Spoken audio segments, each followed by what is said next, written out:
Hey, we'd like to welcome all those out to the Pleasant View Planning Commission. It's Thursday, December 5th, and it's 6 o'clock, so we will go ahead and begin. We'd like to welcome all those, especially here tonight for our meeting. We usually don't get a very large attendance, so it's great to have people here.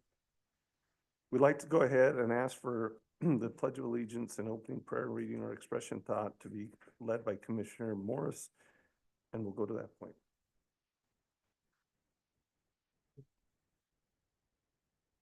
Pledge allegiance to the flag of the United States of America and to the republic for which it stands, one nation, under God, indivisible, liberty and justice for all.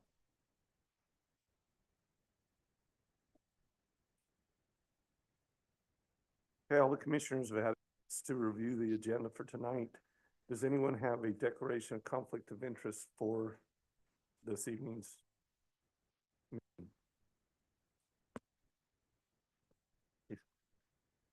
Oh. Yes, please. See?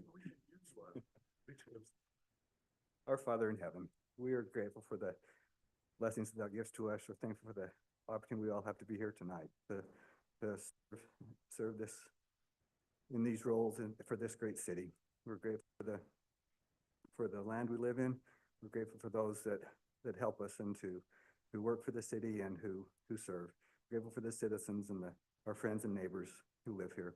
We ask thy blessings to be here tonight in the name of Jesus Christ. Amen. Thank you, John. We need that more than anything else at these meetings. Declaration of interest, conflicts of interest. Do we have anybody who needs to declare conflict of interest? Okay, hearing none, we'll move forward. For the record, all commissioners and alternates are here, but Manya has not been able to show up as of yet. I hope she joins us. That is for the record for our minutes taker. For those that come in tonight, please sign your name so we have a record for the agenda. Our first item, we have 3 legislative items, and it will be a recommendation to the city council. These will all be public comments, open for public hearing. The first one is 2A, a rezone. Consideration of a rezone for 18.44 acres of land located on the corner of 2700 North, US Highway 89, from planned commercial C2 to mixed use MUW. We'll go ahead and turn the time over to staff to present.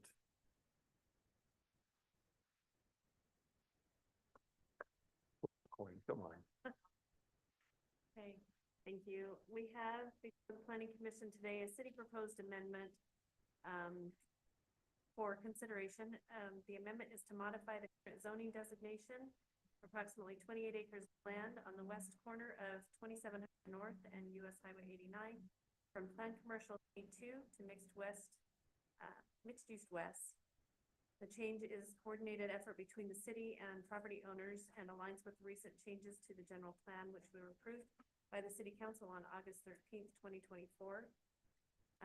The proposal is a proactive effort for the city to provide a variety of housing options through zoning modifications to allow for increased density. This effort supports and is being proposed in accordance with Utah Code 10-9A-403. That outlines the state's moderate income housing requirements. The C2 general commercial zone is intended to consolidate commercial zoning with 2 zones created to classify the types of activities and whether uses are complementary and compatible with zone. This allows for a full range of office, retail, service, entertainment needs of the city. Typical uses within the zone have impacts that necessitate substantial buffer to integrate the use within the community. Certain uses may not be compatible with adjacent single-family homes.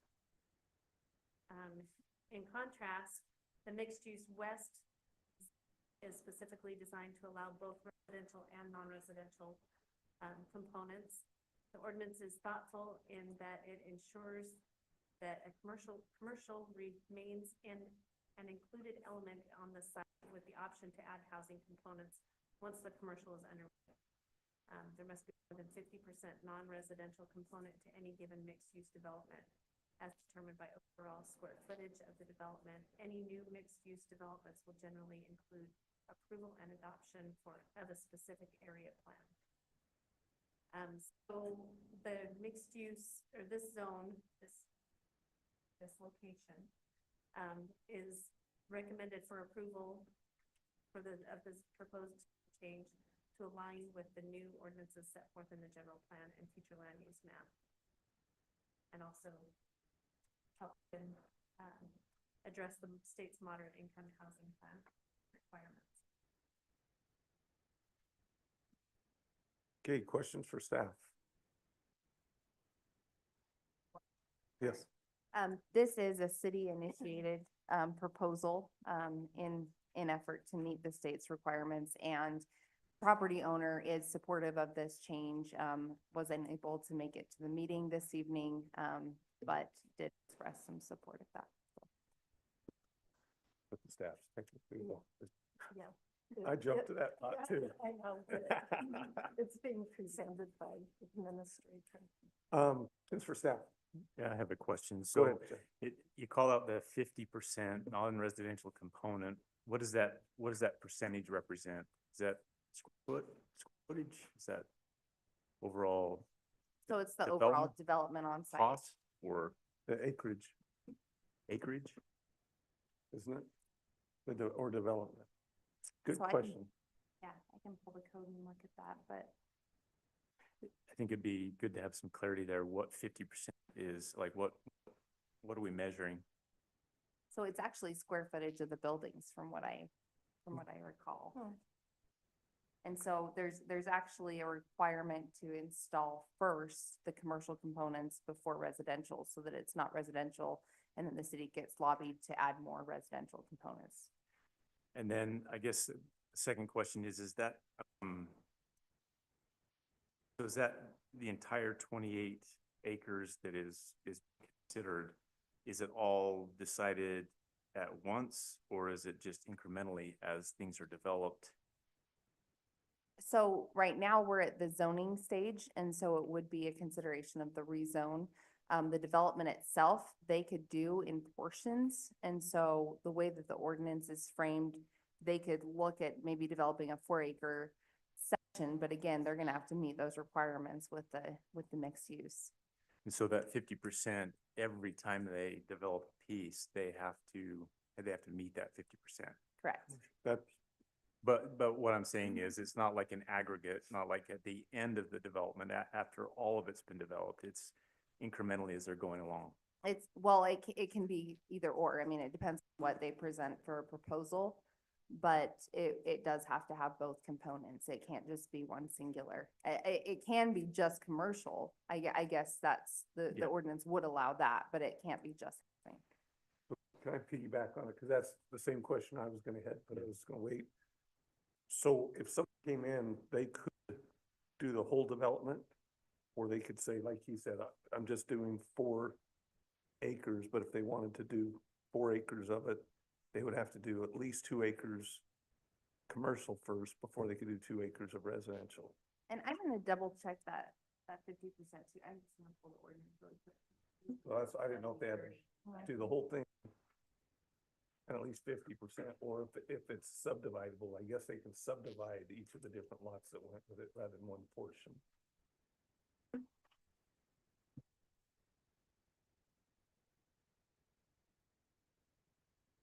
So procedurally, would they have to come in then and subdivide each one of Yes. those?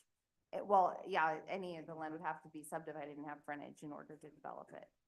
So from what we've gathered with any of the prospective groups that have looked to develop that property, there's been interest in doing it a holistic development. I mean, they could utilize the CPUD ordinance. There's a lot of options there. But I'd be surprised if they came in and just did a small piece of it because of the costs and frankly, the access challenges with being on 2 UDOT roads. So it does say square footage in the sentence. I guess that might, that's the rule we're looking at, I guess. So, And I think it's of the buildings. I was just gonna ordinance. to be And simple. I do like the fact that it's 50% commercial first before they allow the residential. That was a great change that was made not too long ago.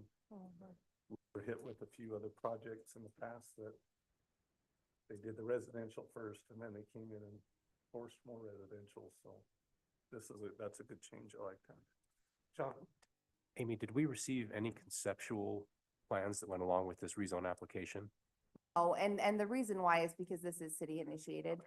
So really, you know, we went through the general plan amendment process and then now we're working with them on the rezone. Right now it's zoned as commercial, so there have been some interest expressed in some housing. We've really talked with a few different developers on the site and it's been kind of a mixed kind of read, but with the access to the front runners, there's a lot of reasons. Kind of the why, but no, we don't have any conceptual plans. And if they allow the residential in there, what is the density? Remind me, what would that allow? So it does allow for townhomes and apartments, but it does,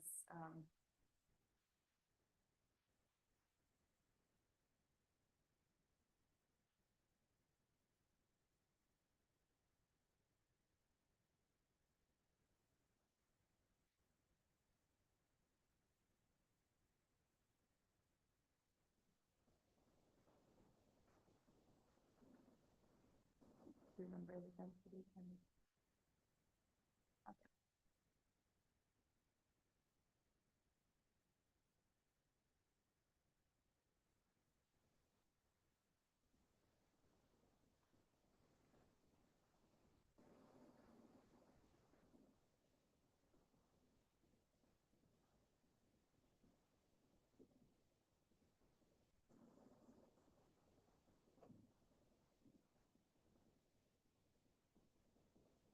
Yeah, I'm We're not just seeing a waiting for you to- specific density called out. I guess the only thing that would be restricted is the areas in which you put it. So, and the fact that half of it would be, so Okay.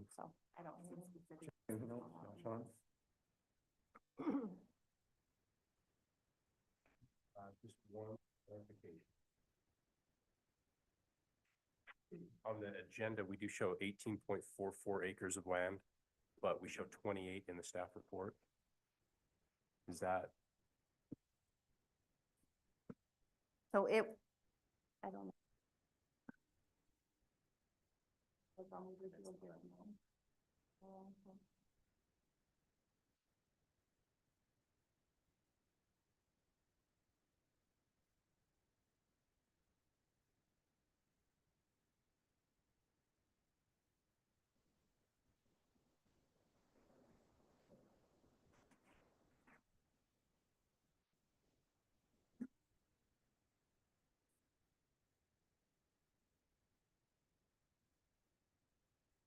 There's a few different properties. I'm not sure if that's a typo on the staff report. Second, about 18. Yeah. Because one lot was 11, one was like 1.5. Mm-hmm. So I think One that is- 18 is the correct number, and that was the notice one. 5.56. Dean? Dave? Any questions, comments? Julie? No. Okay, hearing no other comments or questions, do we have anybody who'd like to make a motion? I do. A motion to approve, And, we Oh, have yes, that public hearing. I motion that we open a public hearing. We have a motion to open public hearing. Do we have a second? second? Second by Sean. All in favor, say aye. Aye. Okay, we are now open to a public hearing. Is there anybody from the general audience that would like to come and ask questions on this topic? Make a statement or comment? Anybody from the audience? Okay, hearing none, a motion to close. Motion to close. Dean make motion, second. Second. Dean's, Jeff second. All in favor of closing, say aye. Aye. Okay, now we can get ourselves going. Okay. There was no, now open for a motion. Get myself organized here. Motion to recommend the rezone as presented by staff as requested by the city to approve as recommended by staff. We have a motion by Dean to recommend approval of the rezone to mixed use. Do we have a second? Julie seconds. Any discussion on the motion? We'll need one of you two to vote. You can flip and wrestle. All in favor, say aye. Aye. Any opposed? And for the record, David was the alternate that voted with us tonight. Okay, we can move forward with that one. Excuse me, I'm losing my voice here all of a sudden. Must be allergic to Dean. Our second item, 2B, a general plan amendment, consideration of a petition for a general plan amendment for 169 acres of land, rural residential current application zone A5 to very low density residential current application zone RE20 at approximately 4,300 north, 1,100 west. We will go ahead and turn the time over to the staff. I think the applicant is here with us Yes. tonight, so we can have the staff start the presentation and then have the petitioner come and do a presentation. Sounds great. Thank you so much, commissioners. Sorry, Tammy. We need a wireless mouse over here. So before you this evening is a consideration brought forward by a development group for Hillside Villages East. The applicant is Jeffrey Harrison, and the property owners listed there. And this is including 169 acres of land, parcels listed and included in the memo. And the proposal is to change the general plan designation from rural residential, so one unit dwelling unit every 5 acres, with the current applicable zone in that designation being A5, to a very low density residential designation. So 1 to 2 dwelling units per acre, and the current applicable zone for that is RE20. From 5-acre lots to half-acre lots. And so the application is before the Planning Commission for this consideration with the density adjustment. Just looking at this from the staff point and the proposal, this would retain the option for cluster development. The developers in the proposal describes a master development community that emphasizes integrated open space and trail systems, and again looks at that cluster density relative to the rural character of the area, addressing city infrastructure and including the of city road master plan projects. Those are identified in what's been submitted. The development group did hold a public open house on July the 16th of this year to collect feedback from residents and stakeholders about their project proposal and some of the vision, what they were looking to accomplish. And in looking at other components of the general plan and considerations there, the proposed community is located north of 4,300 north, which contrasts with general plan's very low density residential designation. The very low density residential designation describes being located north of the Ogden-Brigham Canal to 4,300 north, to eastern limits from approximately 500 west, to eastern limits extending northward 4,300 and to 4,575. Just as we've discussed with other similar proposals, any forthcoming development would also be required to protect view sheds, limit disturbance to sensitive lands, and watershed areas and slopes. And there are trail systems incorporated in this. And again, these proposals are preliminary and don't reflect any actual or vetted proposal for consideration. So those would require considerations to be addressed at a subdivision level. So this is all talking general plan this evening. With regard to the excerpts of the general plan, we do have included your rural residential 1 dwelling unit for every 5 acres, in addition to your very low density residential 1 to 2 dwelling units per acre. And a portion of this site this section I did read earlier, just referencing that.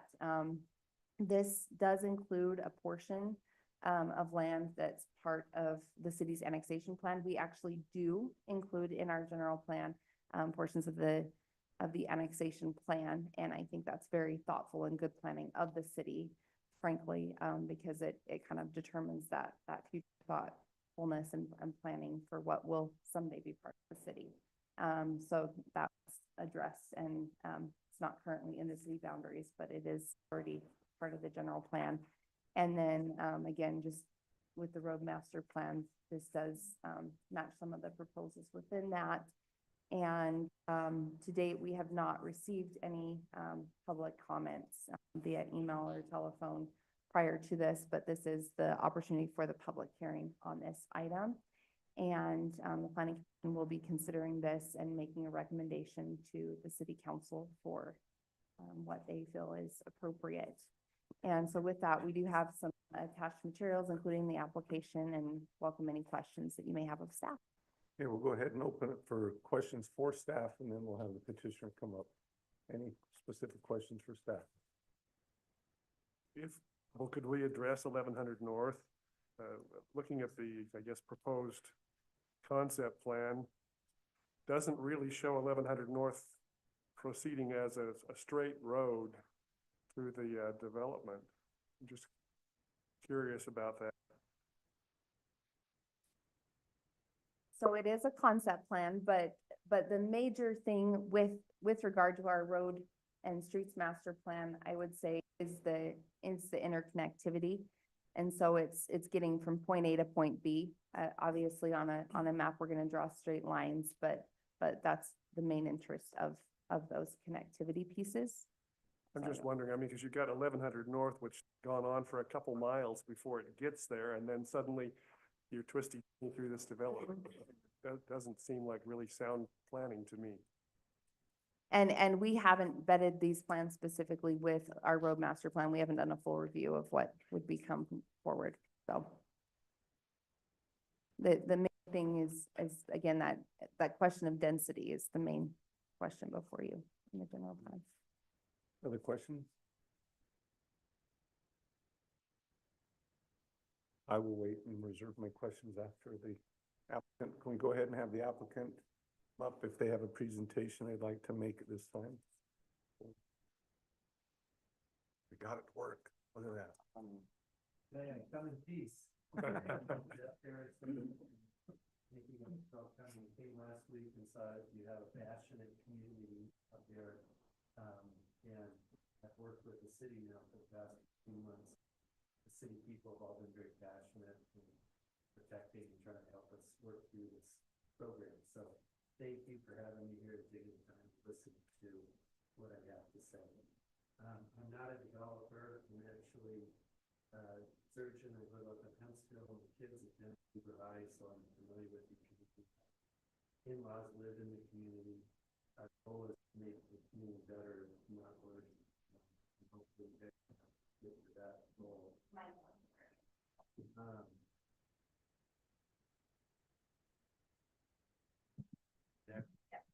So, And if you could let me know when you need a. you don't have a laser community, do you? We need it right here. Choose your weapon. So maybe next slide.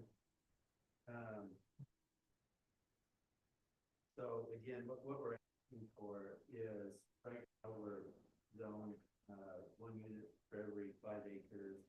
And over the past year, we've met with the city and tried to come up with what the best zoning and use of this property would be for the community. And we're asking for it to go to RH20.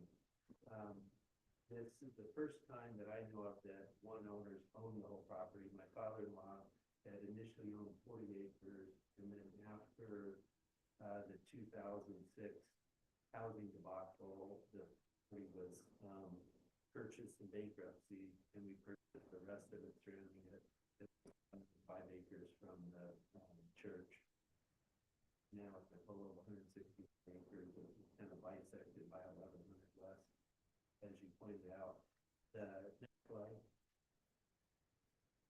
These are just a couple drone pictures, and you guys, I'd love to have some people come up there. I haven't spent much time on it, but it really is a relatively flat piece of property. I think the biggest grades are about 8%.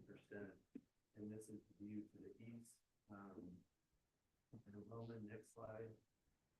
This is the view to the north and west. This is 1100 north continuation is a dirt road that services from smaller inches above the property. Next slide. And here's 1100 north. And I think to answer Mr. Gosner, I think it's written to be a little further there because it would take the grade down lower as 1100 north goes up further. But again, those were preliminary drawings that were done in Eric or Lane can probably speak to the questions that we have tonight. Next slide. So this is property. This is 4300 north. This is the old Butters gravel pit. These are all half-acre lots to the south of the property, half-acre lots to the east of the property. The Satterwaights will present after me own this property over here, and that's how I got involved with dealing with the city. They're going to ask for a rezone of this property that involves a gravel pit. And the idea was that the city's trying to figure out how to get 4300 paid for, and if we could rezone this, may help with some funds to pay 4300 north and bring it out to 89. Next slide. This was the company out of Vegas that went bankrupt, and this was their plan. It was probably presented 20 years ago at this planning commission meeting. This was the property that was owned by the LDS Church. This was the original 40 acres owned by my father-in-law. And as you can see, this was all commercial. And then basically they just kind of filled the whole property up with half-acre lots with adding trails or open space. And then I think there just wasn't an appetite for any residential.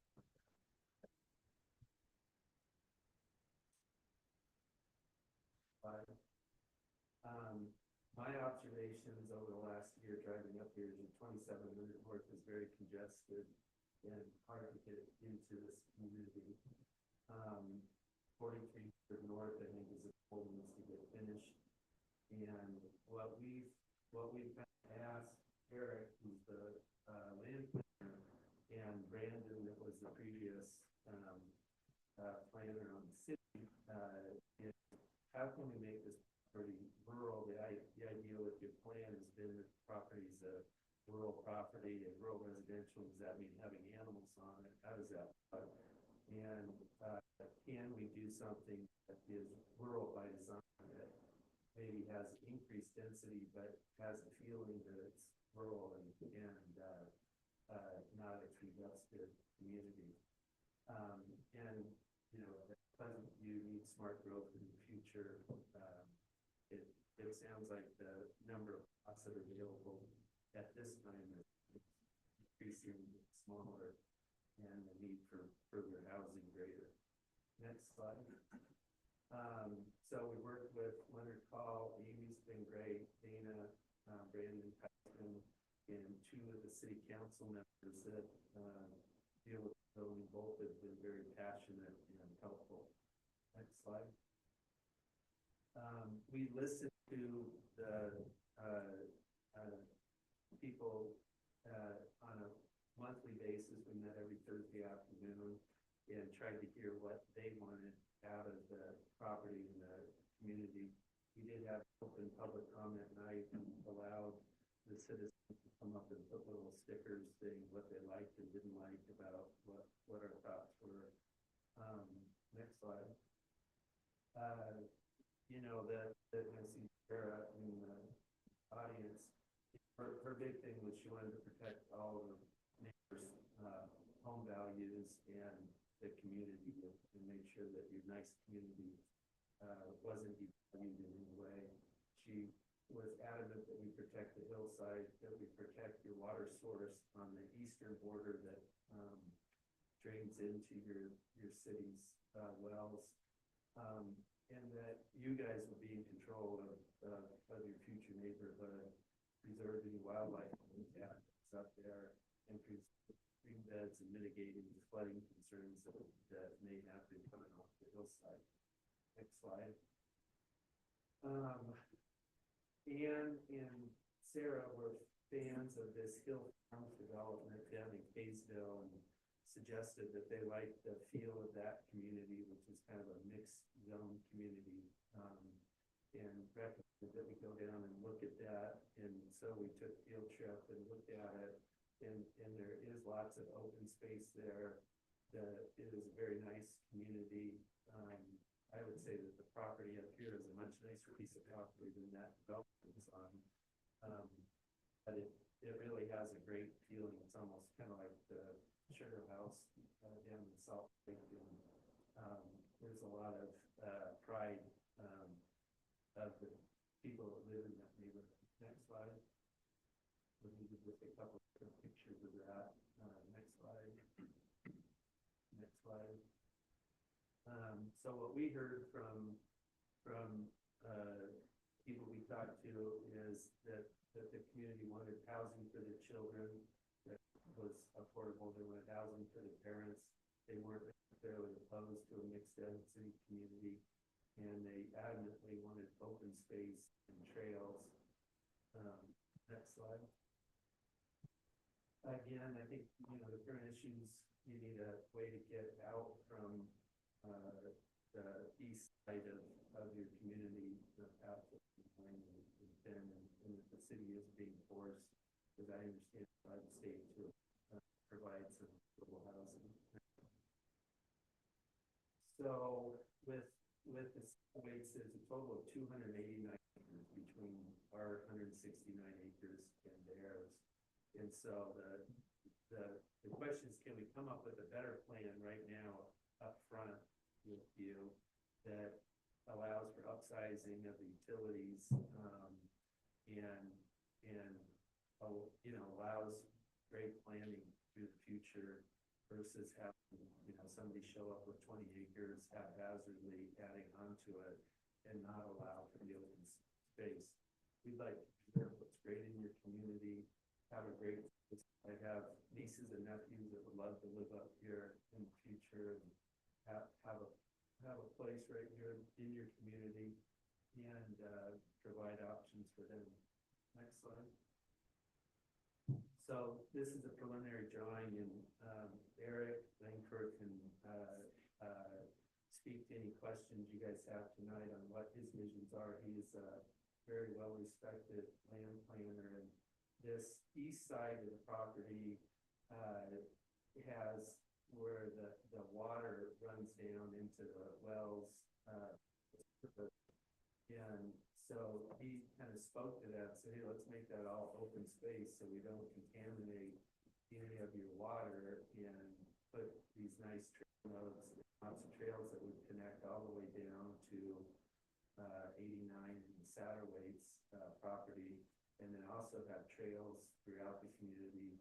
I think a lot of you all use 4300 now to walk your dog and get exercise, and you can pop into these trails and work your way up. It's really a beautiful piece of property. It's too bad it's not accessible at this point to the public. Next slide. And we would ensure the utilities are adequate if we were able to do this at once.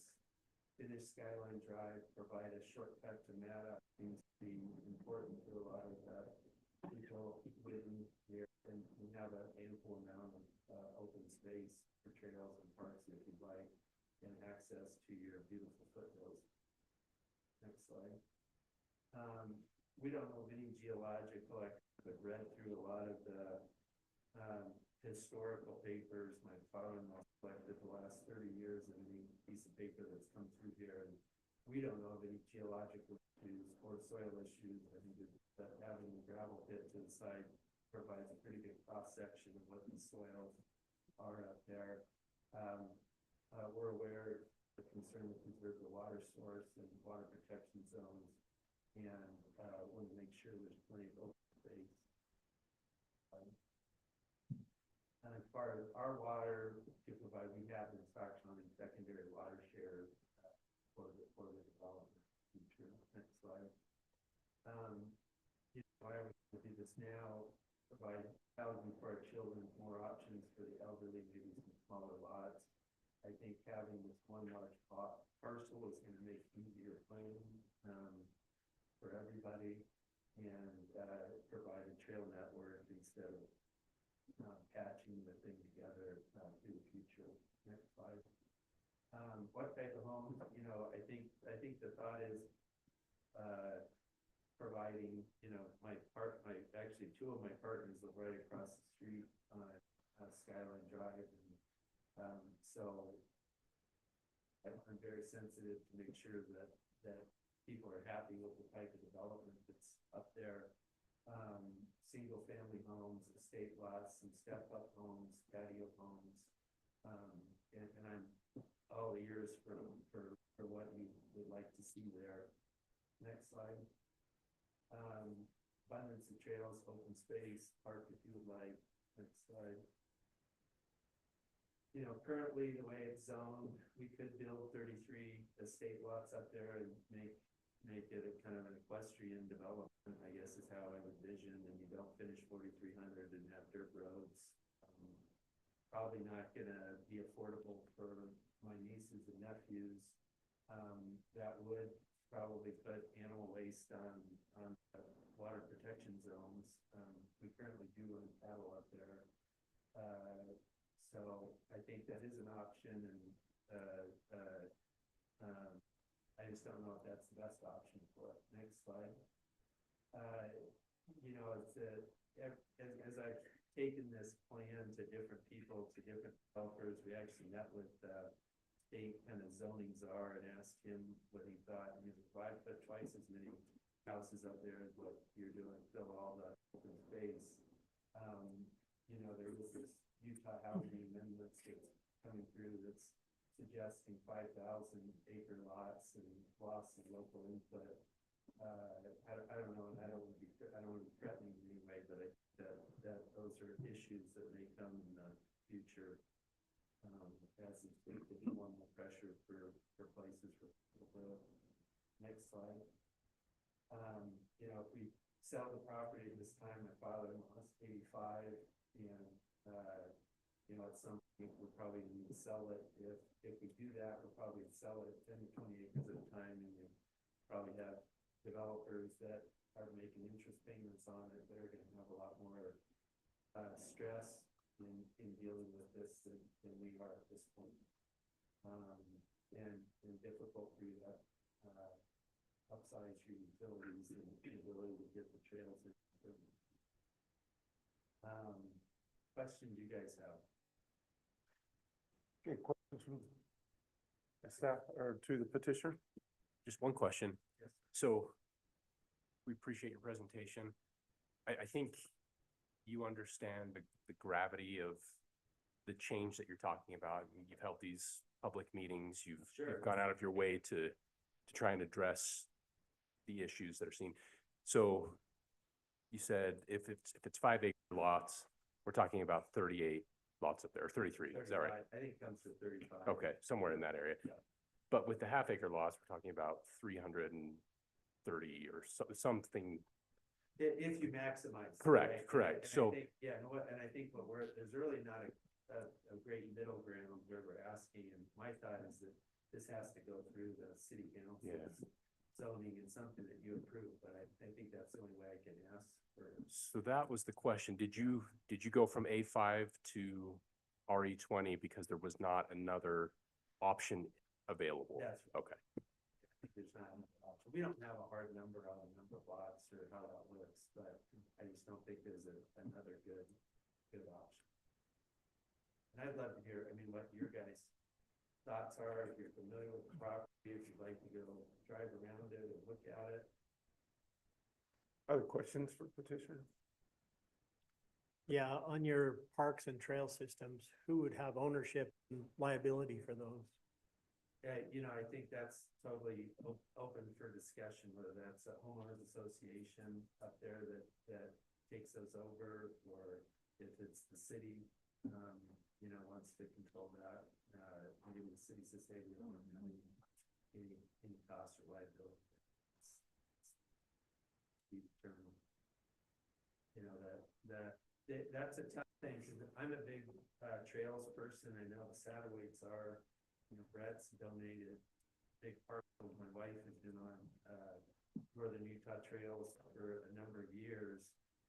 And I had another development up in Liberty, and, the county, and Sean can probably speak to that, the county requires you to put these trails in as part of the clustering of it, and then nobody takes care of the trail. Trail gets covered with weeds, and, it's a catch-22.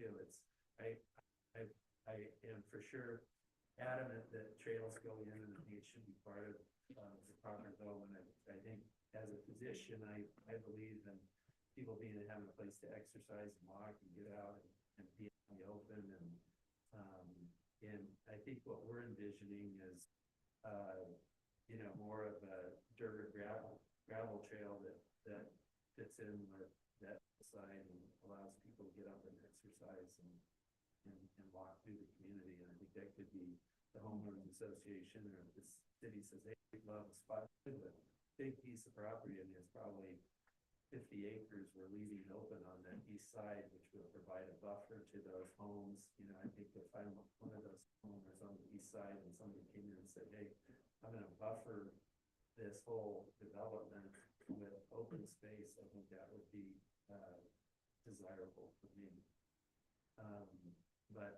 Yeah, I don't know how we solve those, who takes care of it. Hopefully there's enough people, and what we found on the East Bench, we used to live on the East Bench of Ogden, is the people that use the trails want to take care of them as well. That the local people, I think, get out and also help take care of everything seen down there. Done. This may be just from my understanding. On one slide, you touched on water rights. Yes. Was that typically get conveyed to the city in this kind of a situation? Was that the plan, is convey those water rights to the city?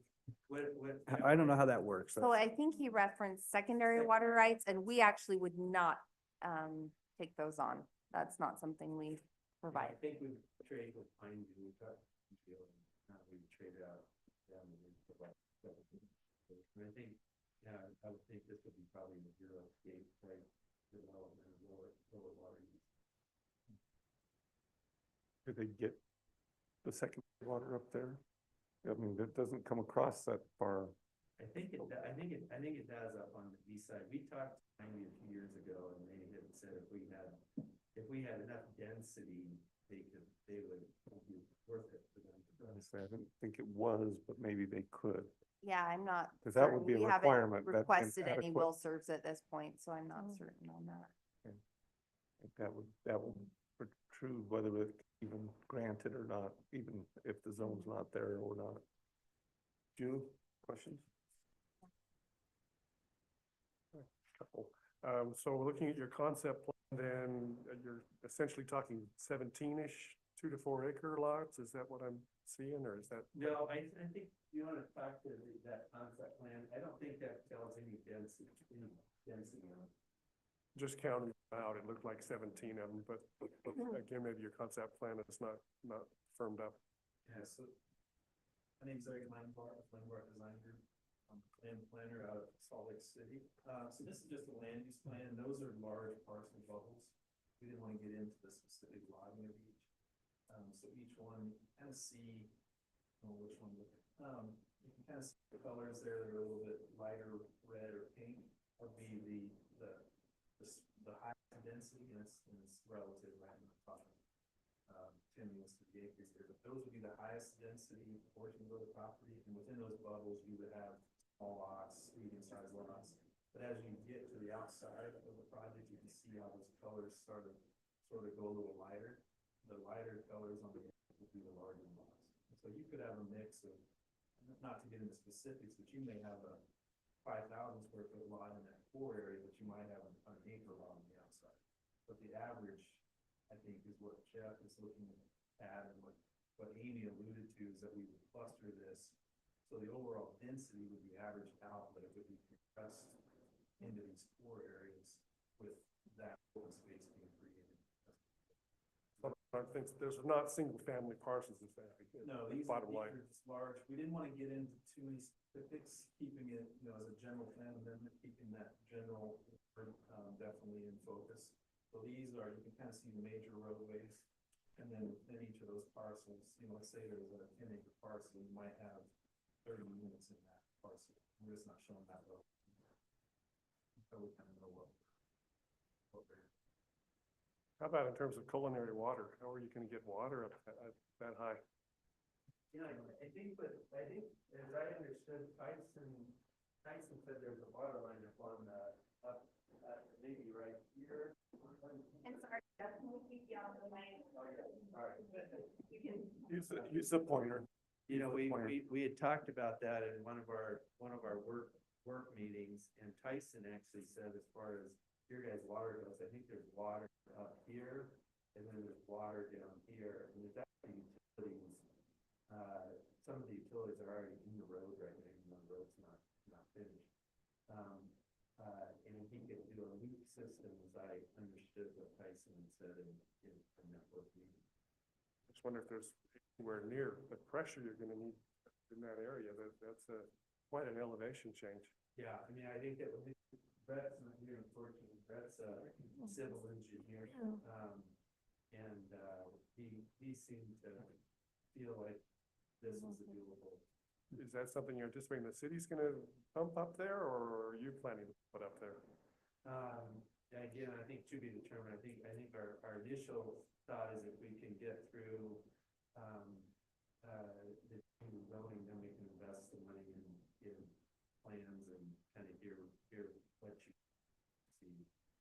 And you know, if it's a big enough development, there's probably, you know, resources to put that in and do the roads and get it all done at once.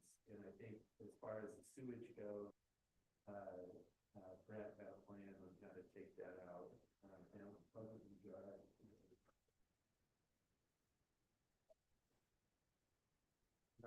The downhill I'm not worried about, it's the uphill. I just had a question. So the language we've given said, you know, the change to the general plan with a retained option for cluster development. So what we're showing here is notional, right? And this is an option. It could be a straight RE20 development where we're just lining out like we're used to seeing. Is that correct? Yeah, I mean, I guess it could be whatever you guys would like, right? Okay. I mean, you know, if you said, hey, we want open space and we want all those half-acre lots inside of it. That's what we like up here. Yeah. That could be it. If you're like, hey, we want a different kind of, this is probably a different kind of community from what's happened. And if you said, no, this is what we, I mean, but this is a rendition of what I heard from our meetings with the city. Feedback. Was, hey, this was the feedback. We like what we saw at Hill Farms. We like that mixed community. We love the idea of having open space. We really want to preserve our watershed on the side. We want to protect our neighbors. We don't want to mess up the views. And that's how we came up with this and this whole rural by design. And, you know, this was kind of our first stab at it. And so I guess maybe to Amy, so that retained option is by the developer, not by the city. Correct. This is a proposal by the developer, and I think they did meet with us on a regular basis for over a year to get feedback, but this is Yeah. their proposal. And, you know, I think there's a lot of really good positive things with the master plan communities, but we also raise, you know, kind of the concerns that he brought up with density and with the watershed and those things, so. Okay. Thank you. One other question.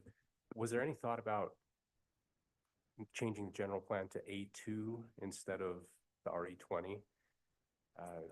Where that would be 2-acre lots, maybe a more in the middle approach than, so 5-2 versus 5 to half acre.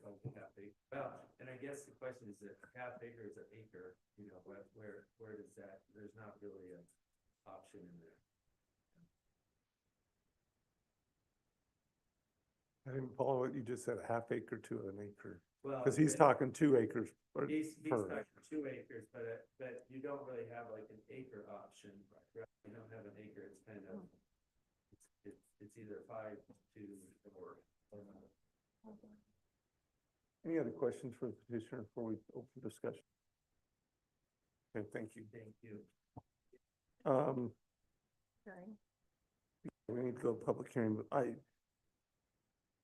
I'm just gonna throw this out just for a thought before we open for a public hearing. Is that I had the initial same thought when I read this proposal. One is, why are we jumping from A5 all the way down to RE20? Because, you know, that is the general plan. That's what's up on the hill. And then I fell into what I wrote down the exact same thing that Chad just brought up, was retained option for clustered density development. To me, that's still open, very open-ended. I mean, if someone just said, I'm gonna come in and put RE20, at least we knew what we were getting. But if we change this, we don't know what they're, you know, it could be, you know, I guess that would be the question I would have is, what is that density? What could they put in? Well, and I was thinking about what Chad said, and now with you echoing that, but this is only for the general plan. So Correct. at the rezone level, I think we'd actually see the conceptual layout of what they're talking about. So that goes back to my question about the half acre versus 2 acre, because I'm assuming they can still cluster 2 acre lots or cluster the density, even if the overall density is 2 acres. Correct. So what we're talking about in my mind is how much overall density do we want on this property? Do we want 5 acre density? Do we want 2 acre density? Do we want half acre density? They can design it however they choose, and we can say yes or no.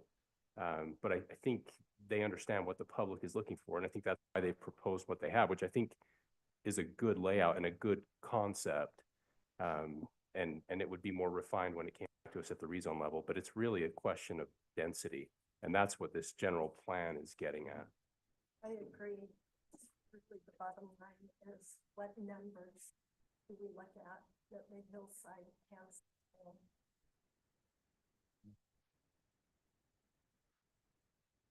Okay, let's go ahead. We'll open for a public hearing. Do we have a motion?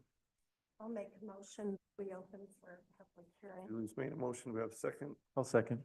We have a second by Chad. All in favor, say aye. Aye. We are now open for a public hearing. We will take public comments. When you come forward, please state your name and address for the record.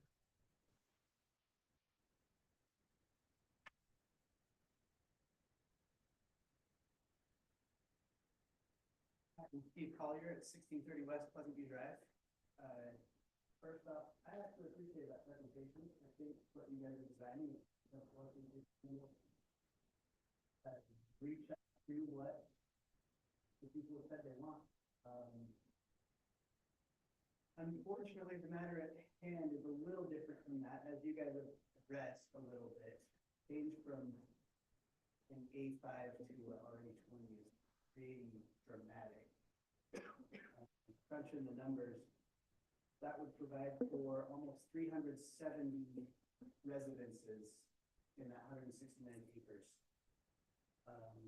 With UDOT's standard trip generation for residents, that'll get you to almost 3,000 vehicle trips per day added to potentially add. Anyway, the one point I just want to mention, same with what I mentioned in the summer, is the zoning and general plan. We have an awesome general plan in 2017 with a lot of thought and a lot of public input into that general plan. Cringe when we look at potentially piecemealing our general plan from little segments. If we're gonna amend what we want the city to look like, I think it should be a city-driven initiative with public involvement to help those that are invested in the city to be able to protect or preserve what really is valuable to them in Pleasant.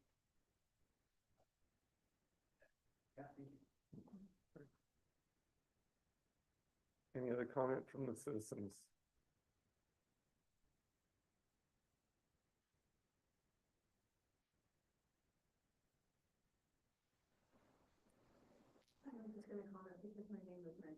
in the presentation. I will tell you, that Commissioner Robinson has stated, there's a lot of things to work out in this. It really is the question about density. But because of the mechanisms that we've been working on, over the last year with this group that approached us proactively and said, hey, we want to be really deliberate, we want to be really thoughtful about this, we don't want to just, because they could wait and get the council makeup that they want and do, and probably end up getting it. And working with us and responding to what we desire has been a really good process. And I'm not saying one way or another, I'm just saying there's a lot of kinks that still have to work out. We have to finish our master plan community overlay. We have to finish some of those things that we have to do. So this would be appropriate. And this is what they desire. And I can tell you that they've been really thoughtful with this. And if I were going to develop the hillside at some point or whatever else, I would want that way over half-acre lots everywhere, like it is down here. Because that has to be protected. That absolutely has to be protected. And has to be done in a deliberate way. And no one, since I've been on, ever approached us and wanted to do a master plan community, ever. Just tell me. Can I ask a question back? I'm gonna ask a question back Yes. from the audience. If we change this general plan Yeah. and it does call for higher density, but we It don't, doesn't call for it. It will it- allow. it calls for it right here and there. Sorry, finish your thought. Well, but we as a group up here don't control that. I mean, if we came back and said, we prefer A2. And then they could do density within the A2, but it wouldn't be 350 homes. It would be, a lot. Yeah, it's 80, Sure. But I think the thing that I'm concerned about is just having that word high density. What will we get? Because usually when we have any kind of development up there, I'm surprised that we don't have a packed house here tonight. Because it's a general plan amendment. Right, and people General aren't- plan amendments, they're required and they mean something because it shows the intent of the city. Right, It shows this is what we want our community to look like. And so the intent is do we want to allow higher density up there? And what it will look like is irrelevant right now because that's. Right, that's not the issue. You can't control it, it won't be. Let's say this passes, city council agrees to, whatever else, they come in for a rezone for this or that. You do not have to say yes, ever. You never have to say yes. Intent shows something, but you never have to say yes. There is no requirement under the law to allow our, unless you desire. do we need to come up with a master plan? We're in the Zone process. first, We are, but well, do I we need didn't to say do that? first or whatever. We are in the process. But would that be a better option before we change this? Well, that's one of the things I was thinking is City council point of view that we've been meeting or whatever, perfect. they've been very deliberate and very responsive and very careful. And I would applaud these guys for coming because this is something that we don't have here. We don't have it and we need it. Because it provides control mechanisms for the city, guide what this will look like. And it's not something that we're used to because we automatically think we won't have any control. Find communities, cities have a tremendous amount of control. If it's done right. Okay, thank you. So- Any other comments from the citizens?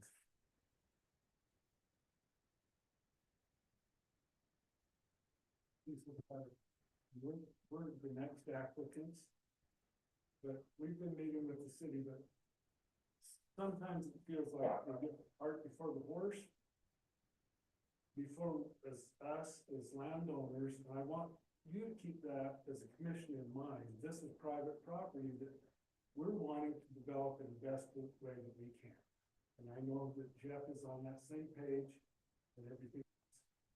But as you go through this is the first step. The city will be involved in every step of the way. As far as the next step is zoning, and then there's gonna be site plans, there's gonna be subdivisions, and there's a lot of questions. Water, big one, sewer, all that stuff will have to be answered. But before we can move forward with what we would like to do, and we've been working with the city to do all that, is we need to take this step. We had the open house, we invited residents and public. We want a nice job of it. I know Jeff does too. And it's housing. We want to turn this into housing, yes. But we want to do it right. We want to have the city involved with open space and the whole works. But this is the first step. And so I would just, as I'm not a citizen that have vested interest in property, let's plan this right. This is the first step, and that's what we're asking. But it takes a general plan amendment to do that, and then we go from there. We answer more questions as we go. Thank you.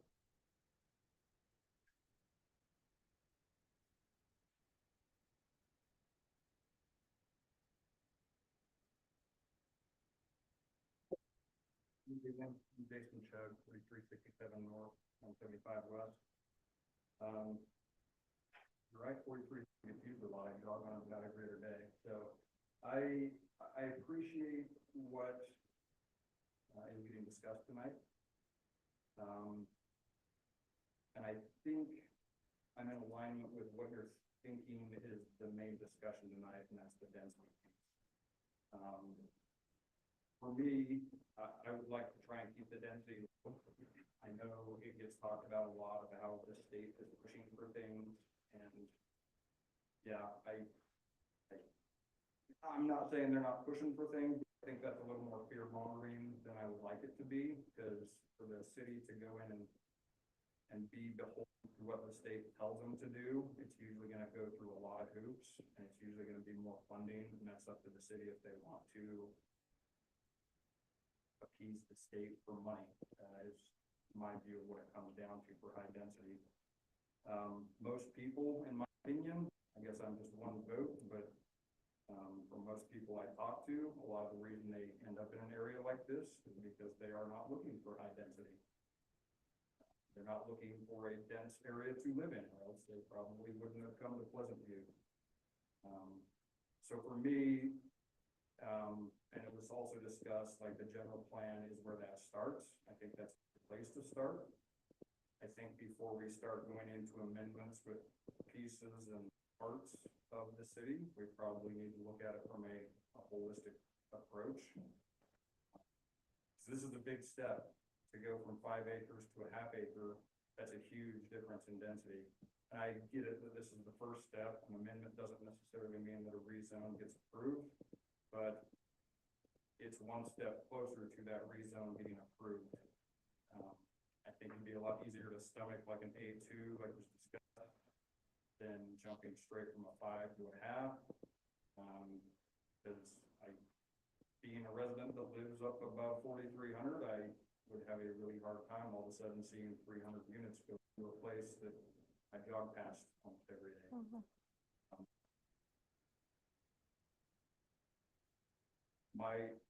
My concern is also with the water. I do agree that economy of scale would help get water over there. Probably 15 years ago when I was running across there and 5 acres of butters was available for sale, and I called on it and they're like, we haven't got water here. Well, that's a problem for a guy like me that probably can't pay to get water all the way over here. So that's a very valid point. And I think that could be a discussion of, well, what's the density that we need to pay for utilities to get over here? I'm not necessarily opposed to some kind of development going in there and saying, no, the property owner can never do anything with this property for the rest of their life. But at the same time, 350 to 400 houses versus 80 houses is a huge difference in a property like that. And I am a guy that when property does become available and to the point like, yeah, maybe 10 or 20 acres gets sold off at a time, I'm usually that guy trying to make those calls into those properties to see if it's a viable. And I know there's differences of opinions on that, but I think there's still abilities to do stuff with properties with larger acreage than it seems like cities are constantly trying to do more high density, more dollars per square foot of acreage. And that's something I'm opposed to as a resident. And Thank you for your time. Thank you. I'm Craig Stan, member of the community, also a real estate broker. And one thing I get asked all the time in Pleasant View is from the elderly, in fact, I was showing homes to an elderly couple just the other day, is there's no options for people to downsize their homes. You know, Pleasant View, 6,000 square foot homes in the city, people want to downsize and there's nowhere to go. 27's built out down there. You know, we got 2 to 55 adult communities within the city, but it's hard to, you know, find any available homes in there. You know, I kind of prey upon the high density and, you know, you talk about like Pleasant View, most of Pleasant View is already zoned half acre and third acre. So I don't understand why this is kind of a bad word. I mean, half acre, pretty common, you know, with developments. I don't see developments going in this day and age that are acre, 2 acre, not 5 acre. Look what they did in Ogden Valley when they zoned it from up to 3 acres to build up there. Who's able to build up there? No one, unless you're a multi-millionaire. You can't afford to build a home up there. There's no place for younger generation to go up there. So, you know, again, I have 3 daughters. I've been in Pleasant View most of my life. And yeah, I used to ride my motorbike through Deer Crest, Harris Hills, Frog Rock, North Ogden. Yeah, I didn't want people here also, but you know, it's you know, it's not my choice. And you know, development's gonna happen. And I think Jeff's my brother-in-law. You know, we want something better. You know, I gotta live in this community, right? And I wanted to be able to, there's no access to the foothills up above. I mean, unless you trespass through to get on the couple of trails that go over to Brigham. You know, you know, I'm a big mountain biker. And I think this is the first step to open up the mountains, you know, Ben Lomond, got a mountain. I think, you know, development's gonna happen. It's just, you know, and, just if we can plan for it and, you know, do what's best for the community, I think what we propose is a great plan for the community. And again, I just hate that word high density because yeah, we can cluster, but you know, R20 is half acre and it's nothing that's not happening everywhere else in the state. In fact, you know, there's actually smaller, you know, as you see, there's, you know, stuff's a heck of a lot smaller going up and a multi-level. So anyways, like Cecil said, this is just the first step. And we hope to get your approval tonight, kind of take the next step and work with you guys and get a plan together that, you know, benefits all of us, you know, communities, you know, the community. Thank you for your time. Thank you. Any other comments from the public?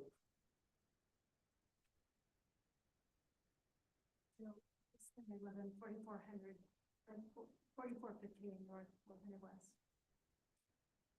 And I want to confirm what you were saying as well too about the acreage, and I totally understand. I've got several children myself that, you know, eventually want to buy homes and starter homes and stuff like that. But then on the other hand, there's a lot of us that bought into, you know, Pleasant View because we wanted a little bit more land. And I think there's a lot of concern about the high density. You think of high density, I mean, there's 300 homes up there is a lot.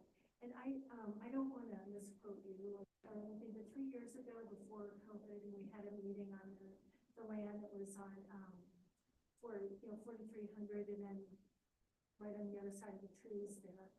So at any rate, and you had a lot of information, a lot of research talking about the water, the animals that, you know, and you know, Wadman Park is right there and the light pollution. And you had this amazing presentation. I did, and brought it up 2 weeks ago, and actually it fell, so. Because I remember you put a lot of work into that. I did. And we all were just so impressed with you, that you had all that research. So it's my understanding that above 4,300 was the line that they were going to keep 5 acres because of the waterways and because of the animals, because of, you know, that was just the line and then everything, you know, below that. But that was just my understanding when we voted on that several years ago. So I was just, you know, I know things changed, but well, I was just under the impression that after above 4,300 would be, you know, 5 acre lots. So I agree to go for the 5 to a half acre, and then especially people are building these McMansions, or half acre lot is, and I do like their, having some space around. If you can address us instead of the Yeah, but I do have concerns also, because we like we kind of moved up here for the rural and having more space. Anyway, so I just. Thank Thank you. Okay, any other comments?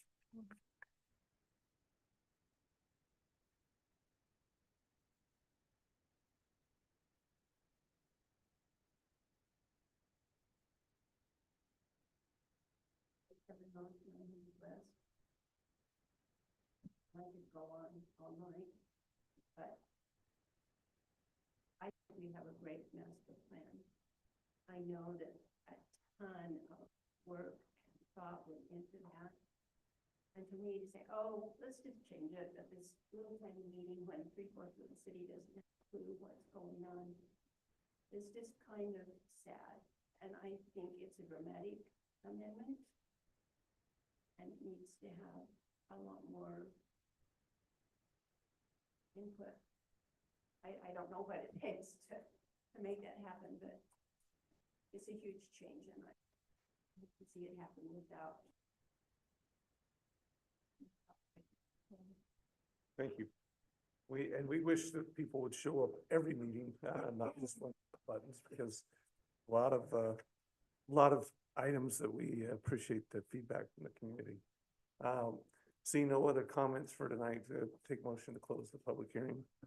Motion to close the public hearing? Chad made motion, second Second. by Sean. All in favor, say aye. Aye. Okay, we are now closed. So we're now open for discussion, concerns, questions. Interestingly enough, earlier today, I've been all over Utah County looking for this sort of community, only with less density, and was unable to find. The higher density communities like this really are readily available, but for people looking for less density, it's actually very difficult to find, and it is in demand. I have a concern when it was brought up, putting the cart before the horse. I think we're putting the cart before the horse here. We have talked about quite some time about getting an overlay. I love the idea of a master plan community. I actually think it's a wonderful concept that would work well here in Pleasant View. But I don't believe that density really follows the general plan that we have. If you take the time to read the general plan, and it gives a description of Pleasant View and what the citizens have desired, what they want their community to look like, this goes against it. And I know that I have talked about this numerous times. I have an issue with, we've got a general plan. We keep taking bites out of it and changing it. And I've given this analogy before, and I will again. It's like taking bites out of an apple. You keep taking the bite out, then you don't know the type of an apple it is. All you're left is the core. That's what we keep doing with these general plan changes without community involvement. We've talked about that overlay. I think we should wait and for the city to get that overlay in place and then make these changes. How far away are we from? So I don't have a specific time frame on that. I know with one of the other items that Planning Commission had processed, council gave a directive to staff to meet a specific timeline. We move as quickly as we can, but it's something that's absolutely on our plate and we've been moving forward with. The other thing we've talked about is a patio home ordinance. How far away are we from that? That's the one that the city council gave a directive, so we have that anticipated for a planning commission meeting in January. It's under legal review at the current time. Once we have that ordinance in place, we've got the patio homes, that we've got the overlay, I think then we could look at these and really look at the density, but I have a concern. We're talking about 300 homes, but we're not. We're actually looking for probably more like 600 because this is only, well, this is this piece of property, Oh, but next to it, and, you know, we can talk about precedent, but we make a change here. And then when they come in 2 weeks for the other, somebody else, another party for the other 160 acres, and we do the same thing there. And you know what? We all know what changing the general plan leads to. It leads to a rezone request. Thank you. I've driven up through this neighborhood several times. To me, it's not a nice flat neighborhood. You're really taking a ski resort, getting down off of that mountain. I just don't see how you're gonna get even 100 homeowners down off that hill. They're either gonna have to go down 1100 or they're gonna try and drive the skyline down to 89, but that's a curly Q down all those steep slopes. It takes your breath away when you look at the elevation change from where you're talking here down to Pleasant View Drive. It's mind-boggling what you're really trying to accomplish. I thought about a snowplow driver, 4 a.m. in the morning, trying to clear that so people can get down off that hillside. It's not practical.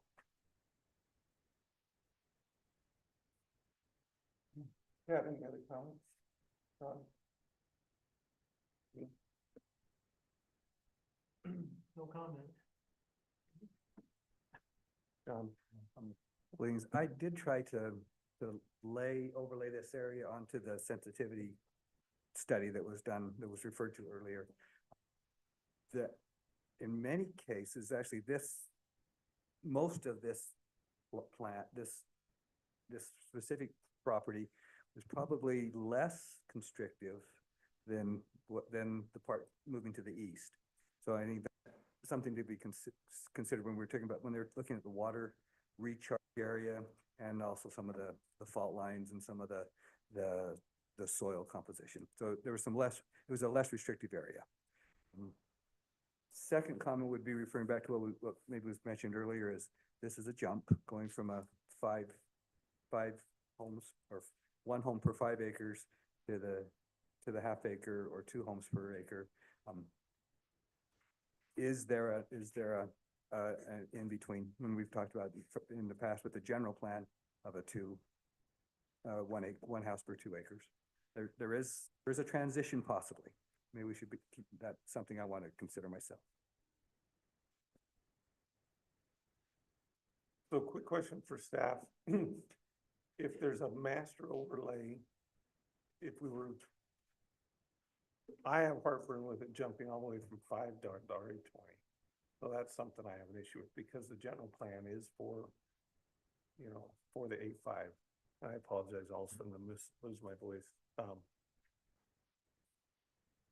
I was here when we did the general plans. Anytime that we have had some different zoning requests, it fills the whole place up and the citizens really come out of the woodwork to fight against that because they have come for the space and the openness, but we still want to let the developers do some of the things. If we change and we put a master plan, does that allow us, what more freedom does that allow this group to work with them and say, okay, if you're clustering this area that we don't get with, is there a limiting factor? I mean, I love the idea of the patio homes. I love the idea of that allowing, some of the elderly. But are we getting the cart before the horse? Well, and I don't know if it's the cart before the horse. I would say, I mean, the developers came forward to the city and said, how do we move forward with development process. And the first step, you know, is, are you comfortable with current density? If you're not, we always go to a general plan amendment, and it's honor the general plan. I would say with regard to a master plan developed community, there's a lot of different elements that could come into play there. One of them could be design standards and really, it's kind of a design guide or a design book that comes with that. And so there's different types of structural materials, color schemes. I mean, just really well thought out development. It's kind of a big deal with that, that contrasts to maybe just a regular subdivision or neighborhood. The ordinance, again, is in the initial phases of development, but we have been working on that. We actually started, funny enough, before the other patio homes ordinances came forward with with this in mind, and the developers came forward with, you know, the more master planned approach, and with that, I mean, it gives a good starting place, but it's not exact to what they're looking to accomplish. It may be similar to CPUD, but we do have a housing PUD ordinance right now, but maybe more specificity into that, what that would entail. So the fact is, the petition before us is a change to RE20. I mean, we really dictate anything in between here. We can have concerns, but what I'm saying is we're either voting for RE20, that general plan amendment change, or we're not. But we could, and don't We check my can make wording. a recommendation. We can recommend that Yes. it approves or recommend not, but with that, we can also say we recommend the city council look to the master overlay, or we, you know, if we approve it, we could say, but we also strongly recommend with that they have the master overlay before they go on with the zoning. That they I mean, there's consider- things that we Yes. can suggest with our recommendations. Is that Well, and correct? yes, and I guess just kind of with those contingencies, I would, you know, with the wording, you know, a recommendation to city council for approval or denial, however, which way that falls, but then with a recommendation that this, apply under a kind of the master plan community overlay, or however you'd like to frame that. And then that could actually be text included in the general plan, you know, specific to, you know, this, because we do have those areas in the general plan that provide this specific language. And so it could say, you know, contingent on pursuit of a master plan community and ordinances that are applicable thereof, or however you want to frame that. Okay. I've asked my questions, my thoughts. We ready to make a motion? Does anybody have any other discussion items?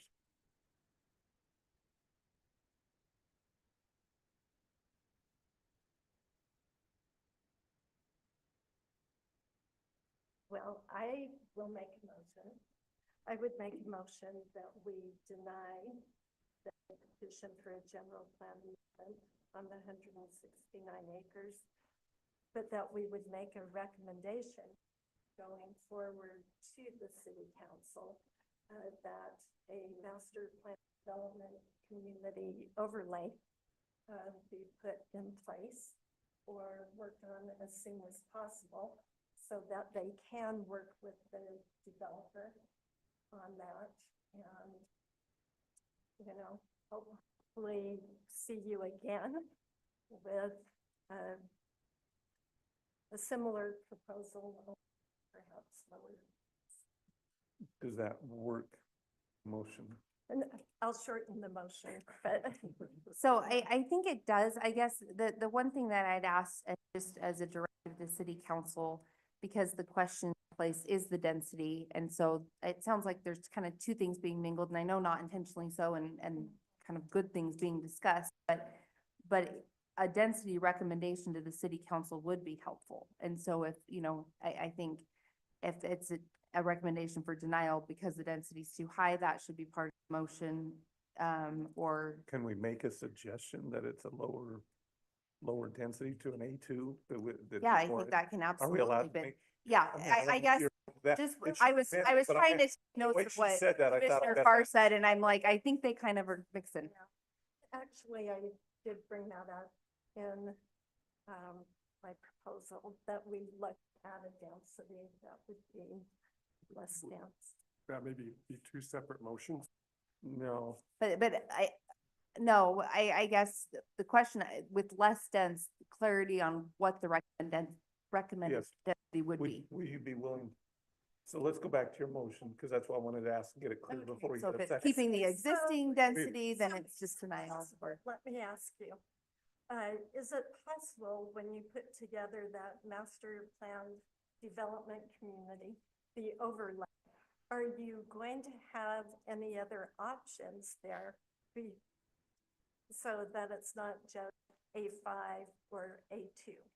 Like, is there the possibility, as you work on that, that there will be more options in between? So- Because I think right now, one concern that we have had and the developer brought up too, is we have A5 and we have A2. Right. And so the actual development of what we focused on is less on density and more on, I guess, just some of the different elements and components and how that would work and function. And so if there is a desired density included in that, I think would be part of your motion, what that density would be desirable. Again, it's just, it's helpful for us to have clear direction on, to present this to council, that this is the planning commission's recommendation and what it is and why. And then from there, if there is a specific density that you think is appropriate to be able to move forward with some type of recommendation with that. If it's broad that it's just too dense, then it's really difficult to work from. Sir, do you have a quick comment? It's up to Andy. Yeah, I'd be interested, just because I'd like to make a motion that is acceptable. Like you said, she explained it really well. It's a new way of thinking again. It's not something that we're used to in the city, but Dean probably is, and so is Sean. That it's not, you don't give a number when you do master plan community. You say it has to have open space, the ratio has to be this, it has to have this many, you're talking about ratios and square footage and size and things, and then that controls the product you're going to get. So if you're going to include a density in the master plan community. The that might be underlying difficult. zone is That- kind of what that is. I mean, it controls- gives a maximum. it defeats that. Does that make sense? 'Cause Mhm. you're more focused on what the community looks like. And that controls your density. So if the motion is as an RE20, our motion, You no, can no, absolutely do no, whatever you said. no, let me finish. If our motion was we could deny an RE, we'd recommend denial of an RE20.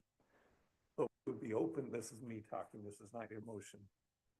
But we would be open to an A2, I would be very definitive of what you but that's, tell the but council what you the recommend. council, and that would be me saying, I would recommend, but we don't have that before us, but we would say we would recommend If you. possibly an A2, if we're recommend moving you- forward before the master plan. Control a certain size and density that could look like this, sure ahead, but that's what a master plan community overlay is. That really, really is. It controls your open space, it controls your trails, it controls all of that, so. What Can about I the put- impacts of traffic? What about the impacts of, that actually- You can't, you don't speak to the traffic, help me out, Sean. Come on. You don't speak to the traffic specifically, you speak to how it's that controls the traffic. Does that make sense? You speak to how the community works and where roads are placed and everything else So that the will goal- control the product. The goal is to leave it as ambiguous as possible so anyone can interpret it however they want. That's exactly what you're saying, Sarah. The square footage is this. This is. The square footage today is A5, one. This, all of that, and then because your setbacks are X, Y, Z, and the width of your road has to be this, and all of that, you're only gonna get a certain kind of density on that lot. Because your setbacks have to be, your road has to be, all of that. So So- that's what the master plan community. If we were to push Yeah. this through, if we were to push that through right now, okay, so now we're, no, but I'm gonna play what if, because you are throwing out a bunch of variables that don't really compute with me, okay? So if we're 6 months or a year from now and they're back in here petitioning for the rezone, and that's the master plan community that our guidelines have dictated, that is not expandable to the adjacent properties that are gonna wanna do the me too, I want No, my half acre lot. Because that will be part of the control mechanisms within the master plan. That's only the first portion of it. Yes. We're taking our zoning from a 33 homes to 300 homes, which is a 900% increase on our load on our infrastructure. Yes. A 900% increase on our load on our infrastructure I know, with one. There's room for three. but that's part of the control mechanism of master plan So- overlay, is that that's been in our discussions, they can all attest to that.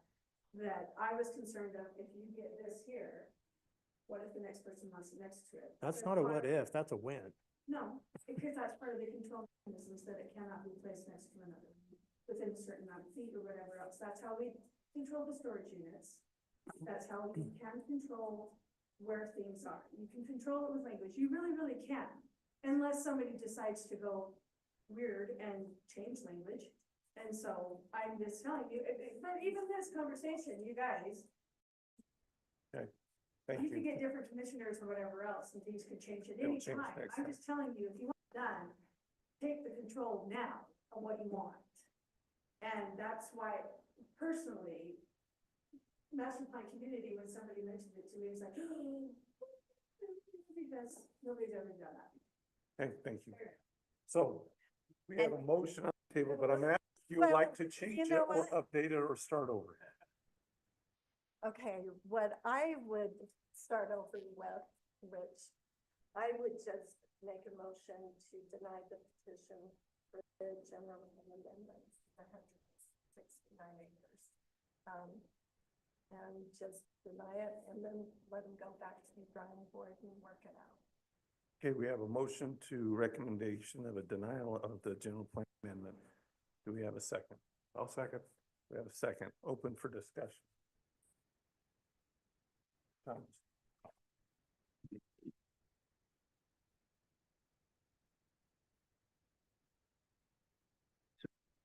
Couple of weeks ago, we approved a general plan amendment from 5 acres to 2 acres.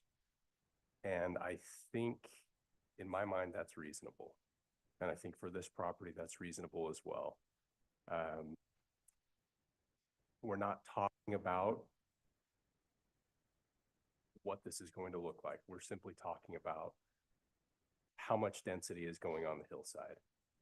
If we look at a 2-acre lot, I mean, we're talking about, if we put this in perspective, we're talking about acres of property. If I look at my cul-de-sac, there are 6 homes in there, and they're all about a 1/3 acre, about 2 acres of property. When I put that into perspective, it's huge. A 2-acre lot is not a small lot. An acre lot is not a small lot. A 1/2 acre lot is not a small lot. I lived in Ogden previously on a smaller lot. Houses were together in neighborhoods.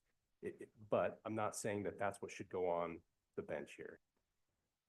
What I'm saying is if we're looking at this, we need to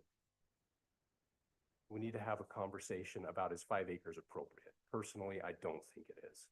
That is it's too high. I do too, but from my mind, we deny it. They are likely to go back to the drawing board and then come back with a request for A2.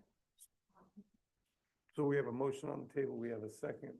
Question is, would you like to suggest any amendments to the motion to see if he's willing to? change My it? motion would be different, so. Okay. No. Okay.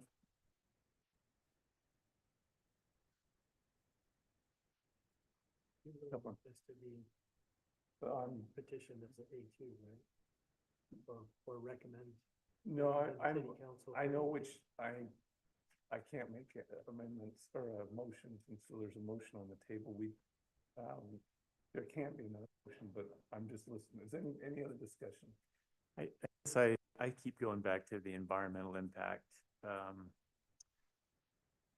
don't know where else. I'm data driven. I want to see information in front of me, and the information I see in front of me in that study does not talk about rezoning. It talks about the clustering. It talks about kind of a good, better, best sort of thing, but it never in any of it talks, and maybe it wasn't asked. Maybe the city didn't ask what the zoning could be up there, but it's lacking a recommendation. So I guess I'm struggling with just, I feel like I don't have enough information. And I kind of felt that way 2 weeks ago when we talked about the other piece. So I guess as staff, I'd pose the question, what information are you looking for? And the thing that's hard is, I mean, this is not necessarily data driven, but what character do we want our community to have moving forward and what density? Well, to That's me, where it's we're not the general character, plan. it's this land study that was done, and I know in the last meeting, it was kind of set aside saying, that's vague or whatever. It provided specific recommendations of development of this area that we're talking about. And it talked about zoning. It went with, what I'm assuming is it went with the existing zoning that was there. And then it does provide kind of a concept that is overall recommended, is the open, the cluster kind of a thing. But nowhere in it does it say, hey, you're free to just go start rezoning. And I gotta think that it was taken into consideration because you see the open spacing within it. Now, if we're calling it into character that this land study is no good and we should just ignore it, then I need more data. I need more information from the city to show me relevant information that says impacts. I'm not talking about character. I'm not talking about what it looks like. I'm talking about the issues up there in terms of water and in terms of soil condition. And I those guess the things. challenge for staff is those are typically addressed at the subdivision level. And so I mean, it's kind of this progression, but it's, we have the general plan, then we have zoning, then we have subdivision, and that's when we do get into the weeds of what is the topography here? What are the different sensitive land elements? What are the different things? And take all of that into account, take into account water detention. I mean, I guess what's challenging is dealing with the vagueness of the question at hand and getting into the specifics at the same time, because we don't know. I mean, this is a beautiful plan that's presented to us, but this is not a guarantee of what will come forward. And Right. so we really can't work from those specifics without getting into that level of actually subdividing the land and what that would look like. But the things that are specific are called out in this environmental study.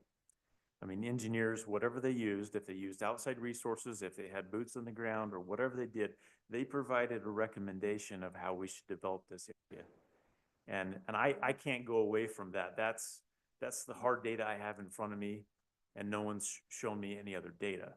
So I'm stuck in that kind of category right now. And I'm actually with Chad on that. The other concern I have, we can make a recommendation, but the issue is without doing or having that overlay, somebody could come back, do A2, and then we would have the hillside filled with A2 lots. We wouldn't have any clustering at all, which that study gave 3 scenarios, and all 3 of them included clustering. There wasn't one that recommended no clustering. But we have no way to enforce that, They can show us this plan, but once it's rezoned without something in place, they can come, I mean, it's a beautiful plan, but they are not held to that plan. I think we can hold them at a rezone level with a development agreement. We can absolutely hold them to a concept. of cluster or whatever else we want. Because now we can refer back to what Chad's saying. Correct. We don't It have says to, cluster, so we could say, if they came and said A2, it would have. Well, but We don't have to pass it. well, Yes. but in the language we were given, it says the option for cluster and the Well, the Well, and option is reason with the why developer. option's there, and that's the language in my packet and that I included is our ordinances allow for clustering. And so that's why I emphasize that. It doesn't mean that it's a guarantee of anything. It's just that that option is reserved based on the way our ordinances are framed. So it's just a generic, I mean, And I'll go the opposite way. It's like you're saying they it leaves it open for them not to cluster. I'm a little more worried that we're gonna cluster way more dense and then leave more space if they, because it's open. I don't know what it's gonna give them. You know, it could have more than just a few pink spots. It could be a whole lot of pink But- spots on it. But you control the clustering with A5 or even A2. And that, I'm uncomfortable. I'm not willing to change my proposal to recommend A2. Because frankly, I'm with Chad. I can't. Okay, we have a motion on the table for recommendation of denial for the RE20 zoning that is currently before us. All in favor, say aye. Aye.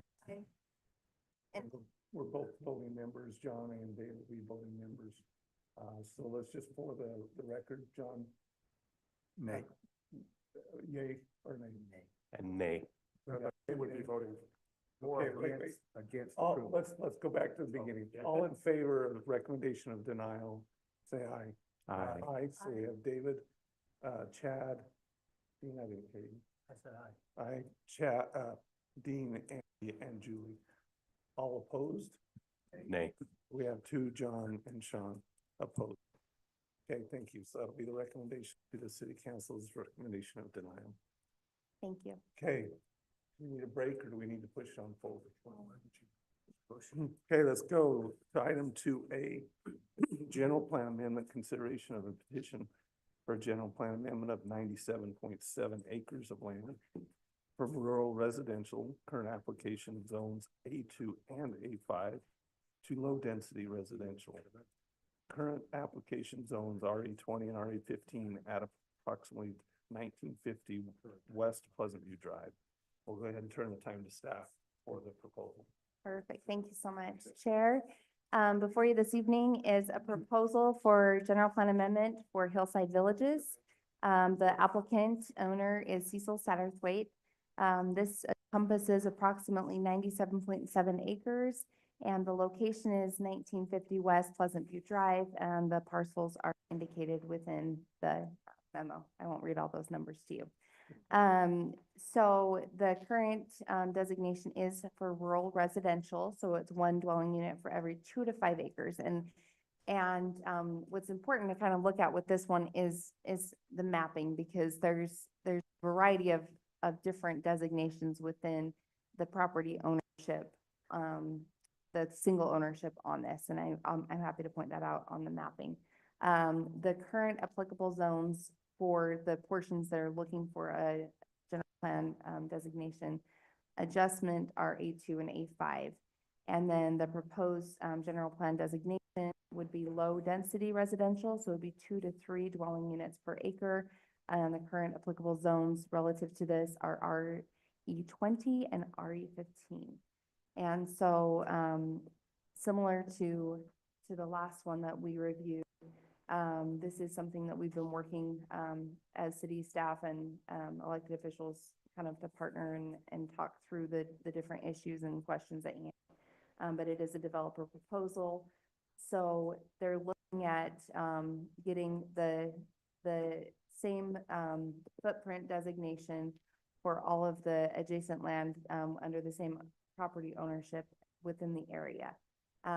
They also describe a master plan development community, emphasizing integrated open space and trail systems, and the development addresses increased and cluster density with designs relative to rural character of the area, and also addresses supporting the completion of Skyline Drive. So this group was involved in the public open house that was held on July 16th, 2024 to seek that public input on the proposal. and community impact. And in looking at the general plan with this specific consideration, the proposed community is located primarily south of 4300 North, and it largely meets the intent of the general plan's low-density residential designation. There is a portion of this that it is north of 4300, but most of the land is south of that. And the low-density residential designation describes being located south of the Ogden Brigham Canal, east of Highway 89 and north of 2700 North Corridor. This proposed area meets the criteria described here, except for the portion of 5.26 acres that extends north of 4300 North. And similarly to the other is currently included in the city's annexation plan. And again, any forthcoming development would also be required to protect viewsheds, limit disturbance to sensitive lands, natural features, including geologic formations, watershed areas, and slopes. And those are addressed at the subdivision level. Trail systems are incorporated throughout this proposed community design. However, again, these proposals are preliminary, don't reflect an actual embedded proposal for consideration, and any such considerations would occur at the subdivision level. And so I do have the general plan excerpts on the rural residential designation and the specifications there and what the areas are of location, and then the low density residential, which again addresses the proximity to the Ogden Brigham Canal. So this does have that portion that's included in the annexation plan, and we are again able to address that. The portion of the property that is in the annexation plan is currently being utilized as a gravel mining area and operation. The use would be deemed incompatible in the future with the low-density residential, but would become non-conforming upon annexation until an application for a new use occurs. There are some complexities with mining operations and state law. That's a different matter, but and then the proposal from the development group that's been presented to staff is to close and convert the gravel mining area and operation into clustered residential units. This does address the roadmaster plan with relation to Skyline Drive. And as of current, this was noticed for a public hearing. No public comments were received to date when the memo was published or since in office, and then this is a recommendation to the city council. So just to show vicinity map, I'm sure they'll probably present this here, but this is currently the future land use map designation. And so the swath of land does encompass 3 different future land use areas. And so you have this upper portion, which is the rural residential 5, this lower portion, which is currently rural residential 2, and then this lower western portion that's low density residential, which is the proposal to have all of the land transition to that. So that's the bottom one is what, RE Oh. 20 or RE 15? So this is the current zoning of, so this is the general plan we're looking at, but this is the current zoning of the property, and it is mixed. So we do have some RE 15, RE 20, and some A5. But on the general plan, that bottom section, what was it? RE 20 or RE 15? Yeah, the low density residential, yeah, so, and low density, Could be low either density or. residential, it could be RE 15 or RE 20. Okay. That's the way that it's defined in the general plan. Okay, questions for staff? Do we have the petition here tonight who would like to address? We do. Please come state your name and address, please, for the record.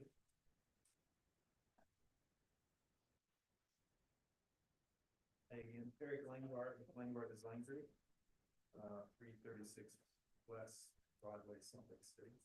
I'm also here tonight with my associate, Peter Cogman, as well as the landowner you heard from tonight, Cecil Satterley.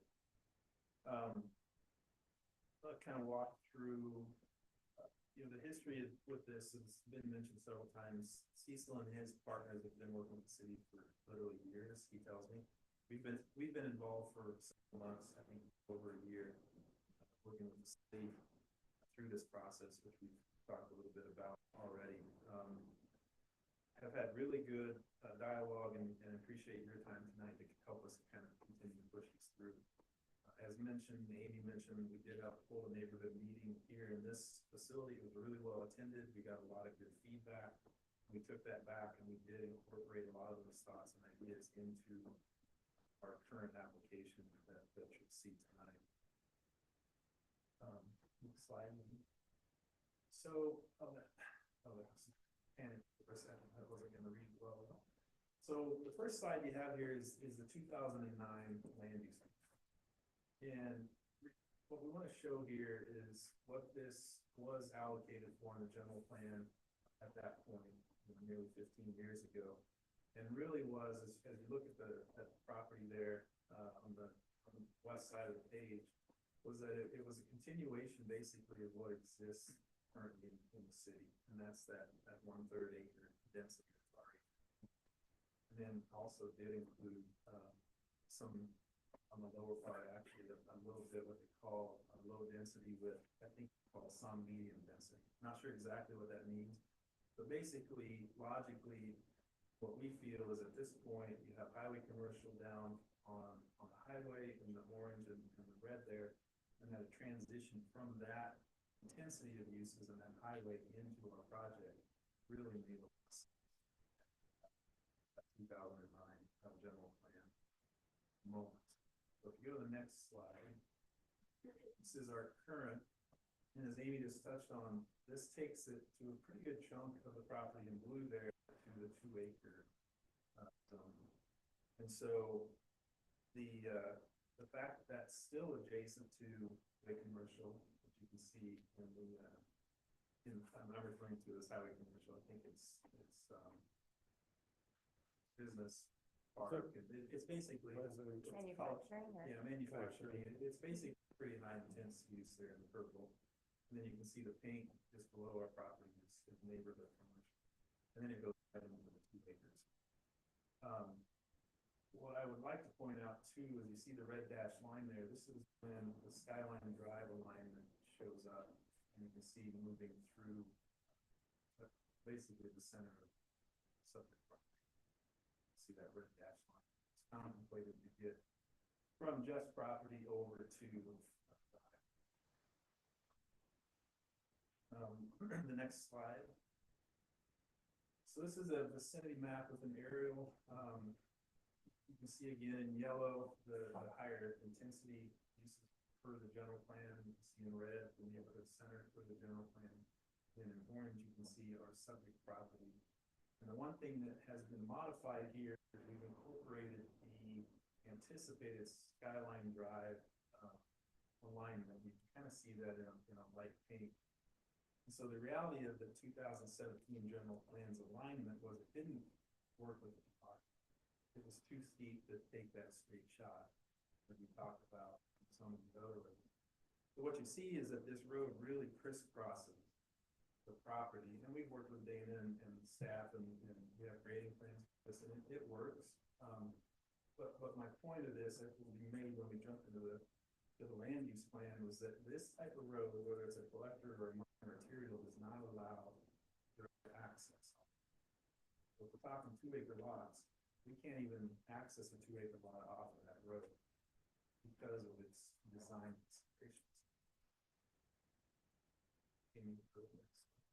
Tammy's your driver, actually. Oh, That's sorry. why it's going so well. I apologize, Tim. I have these new progressive glasses and I still struggle on They're the one worst. screen. We don't see that. So this is the land use plan. Again, you can see for reference Highway 89 there on the left side of the screen. You can see Skyline Drive is coming through the project.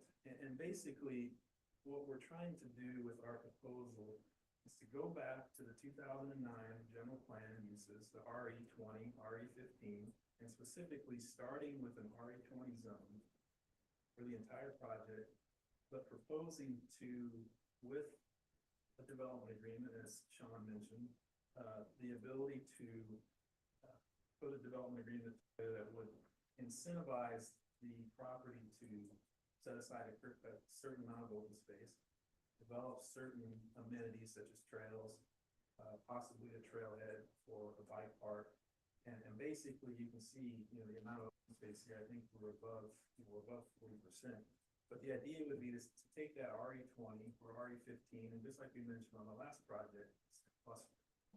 And with that Skyline Drive moving through the property, the clustering is also the best way to help preserve the open space and also still become a development that has a density that aligns with that 2009 general plan, but that has all these other benefits that you're not going to get with 2-acre lots or even RE15 straight zone. You get that open space, the public trailhead. You know, we're contemplating pocket parks, trail accesses that you can see there in the red.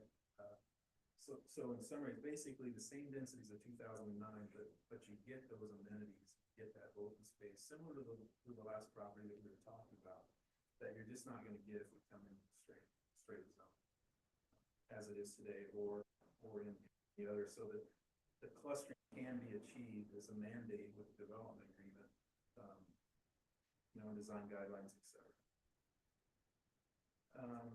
And I'm going to ask you maybe to jump 3 slides forward. One of the benefits. Actually, yeah, we'll start here. So a lot of benefits in doing this on this property in particular. The community benefits, obviously the gravel pit would be converted. And not only converted to development, but the plan would contemplate, you know, housing, but that's where we would also utilize a trailhead opportunity. We have some great ideas with a rock climbing park, you know, would kind of point to, you know, the history of the project, you know, for better or worse, right? We all have roads we drive on that aggregate comes out of these. And so to kind of acknowledge that, you know, the project was a gravel pit, but obviously a master plan community over the top of that would be a much better conversion. Skyline Drive connector being facilitated, and I think it maybe wasn't stressed enough how much that can alleviate traffic issues that are currently moving from north to south and bring trips to the west and onto the highway and on Highway 89 and onto the interstate, because that's where people are going, you know, a good chunk of the time. And so I think that with a project like this, obviously would facilitate the ability to get connection built between this one and the previous project we looked at. You know, the real thing, I'm looking at the map on that, the real thing that Skyline Drive to me is going to do is just going to alleviate the pressure on Pleasant View Drive, especially as that east-west connection. Everybody here comes south to or comes north and then moves west. And then the other that we've talked about a bit on here, the other community benefit being the attainable housing. By clustering here, we're able to get small, more compact. And I do want to say, I think we're using the word high density incorrectly here, because if we're talking about high density being RE15 and RE20, the majority of your towns, that's what you have. And what we're doing is we're taking that density and clustering. So it's not high density, but you're getting open space. So when you take the number of units and divide it by the number of acres, it's the same as what you have, you know, across your entire city. I just want to make that distinction, I think, because high density it's a little bit of an objective word. With the attainable housing, the other thing that we've really focused on is variety. You know, the opportunity here with this clustering is to get a variety of housing, which is healthy for a city. We talk about affordability, we talk about move up options, move down options, single level, you know, smaller, more affordable, but we also are going to have a state lots here. So you have a little bit of everything, and that diversity is a good that we. And then I think that, you know, there was some dialogue that, you know, there is that state mandate that is out there, and I know it's Amy and I'm much more familiar with it, but it is an objective that I know is being put out there for the cities to try and achieve. And it's not the only reason we're doing this, but we feel like all of those things adding up is one more item that can check the box and say, you know, we're doing something that's going to make the city a better place, a more diverse place, somewhere where your kids for your parents. Tammy, next one down. Sorry, conservation, I just want to touch on this quickly. I think it's pretty obvious. Open space, conservation is a good thing. That's how we get our trails and you know, working with Cecil and his team and the owners, you know, they're dedicated to this all being public access trailhead, parks, trails, etc. There's no HOA, you know, private park, stay out type attitude on this project. And then with the smaller lots, you know, one of the things that I know has become even more pressing is just water consumption. So the concept of having smaller lots that have less turf, you know, water-wise landscaping, but having shared parks and shared amenities that everybody can use instead of, you know, your 10,000 square foot lot with half of it turf that you're only using who knows how much a day. The concept for that conservation is a big part of. Sorry, so now back up. Couple of things just quickly. These are, you know, some of the storyboards that we use with the public presentation that you know, try to graphically illustrate what we're trying to do. And a lot of this, you know, we touched on street trees, limiting the turf areas, water-wise. You know, you can see the turf areas are the parks. The homes, you know, top and middle there, don't have them. They're all landscape. They're shrubs. They're drip irrigated, secondary water ideally. And so your water consumption per unit is substantially lower. And we're talking about the difference between that and the same number of units on, let's say, a half-acre project that has no open space. You're going to be using a lot more water. So that's a big component of our landscape goals and objective here. And you also see some of the park components. That middle, the girl climbing the rock is what we kind of envisioned for. We'll be adding some of the quarry into, and could be a pretty amazing rock climbing opportunity that, like I said, kind of, as a nod, I guess, to the history of the mining that would go away. Next one up. Last but not least, just architecture, you know, with basically, you know, trying to be timeless. You know, I think too many of our communities now don't have the attention to detail that we're talking about. In front porches and, you know, a good amount of windows and, you know, oriented in the development so that it's walkable. You know, all those things that we talk about, tree-lined streets. And the thing that's nice is with these smaller homes, the ability to pay attention to those details are significantly greater because you have less of a home. It doesn't mean that it's less of a home other than you have the ability to make them, you know, work together. Detail, window treatments, roof shapes, very simple, but yet you can see there's a lot of really cool things in here that you just don't see in homes that are being built, you know, half-acre, 1 acre, 5 acre lots because they're just too big to have the money left to do that. A lot of people can do it, but not everybody does, and especially production builders. I sat on the design review committee board for a project in Utah, and every house that comes in, the smaller they are, the better they look. I know that might sound silly, but drive around and look and see what. The last thing I would say, just in summary, is, you know, cluster master plan, going back to the 2000 general plan, is our goal. It gets us the open space, the parks, the trails, and it can be accomplished. And we've talked about with staff, you know, would be a development agreement, which would mandate clustering.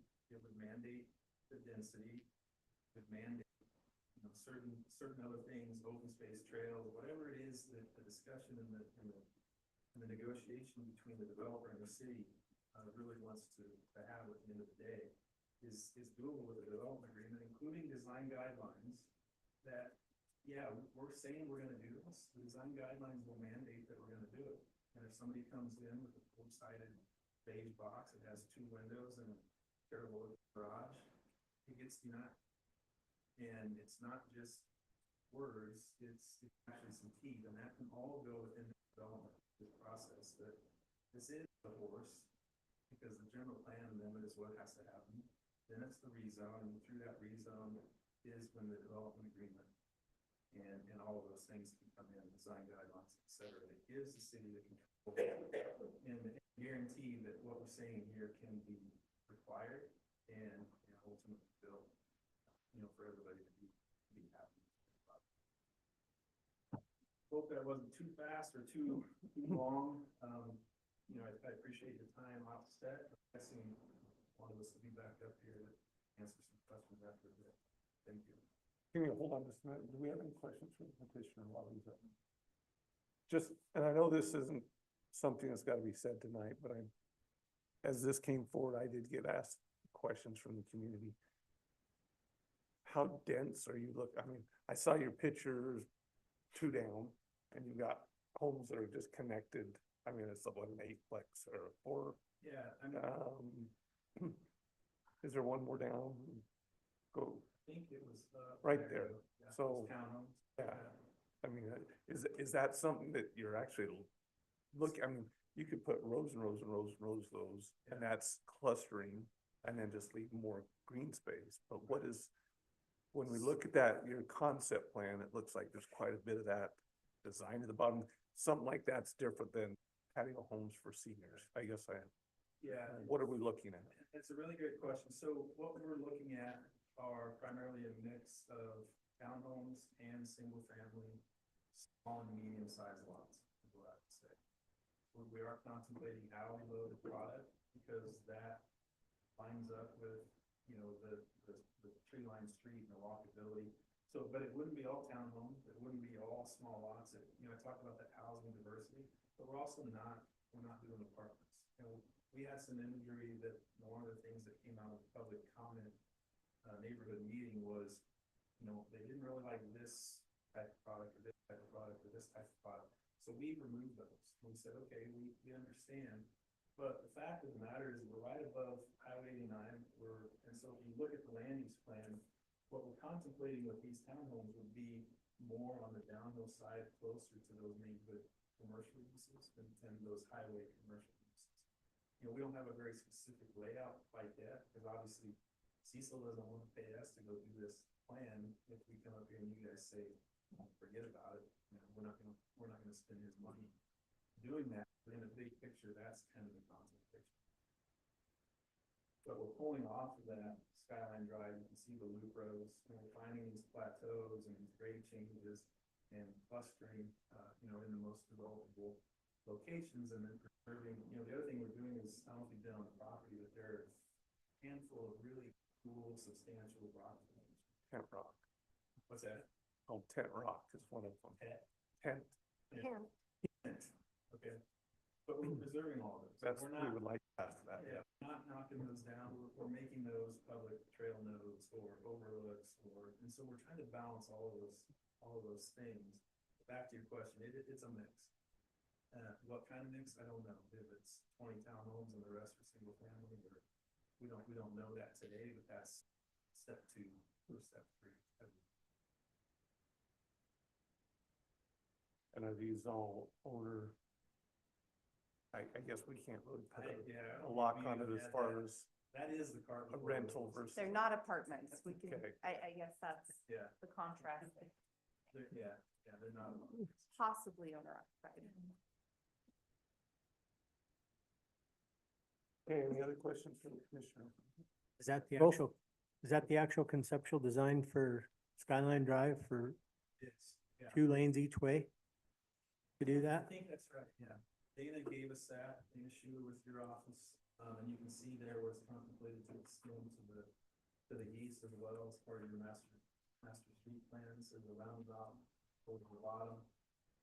But you can see the difference between that and what's shown on the current general plan, didn't quite work. That's the name of the. And it's on the, We have grading from them. Cool. Yeah. Just looks inefficient. That's the city line. topography. Yeah, that did match up to the master street. That alignment matches up to the master street. Right, yeah, it had to be changed. We've seen several different iterations for years to go over the top, come down, but that steep hill, like, yeah, that's about what they had to do to get use of it all. And we work closely with Dana to understand, what that really means for us. But you can see what it does to this property and how valuable this property is, for that connection we've made. And you can also see, I hope, why 2-acre lots around that properties in our mind. It's a big road, it's a lot of property that is required to build it. And we think that, and I keep reiterating, I'll stop saying it, but taking that zoning and just clustering it is a win. Okay, thank you. Thank you. Okay, we'll open up for a public hearing, a motion to open up. A motion to open the public hearing. Dean makes, we have a second? Second. Second by Chad, all in favor, say. Aye. Okay, we are now open for a public hearing. Do we have any comments from the public on this big property? If you would, please, just so we have it on the record. Run you the mic too, Jill.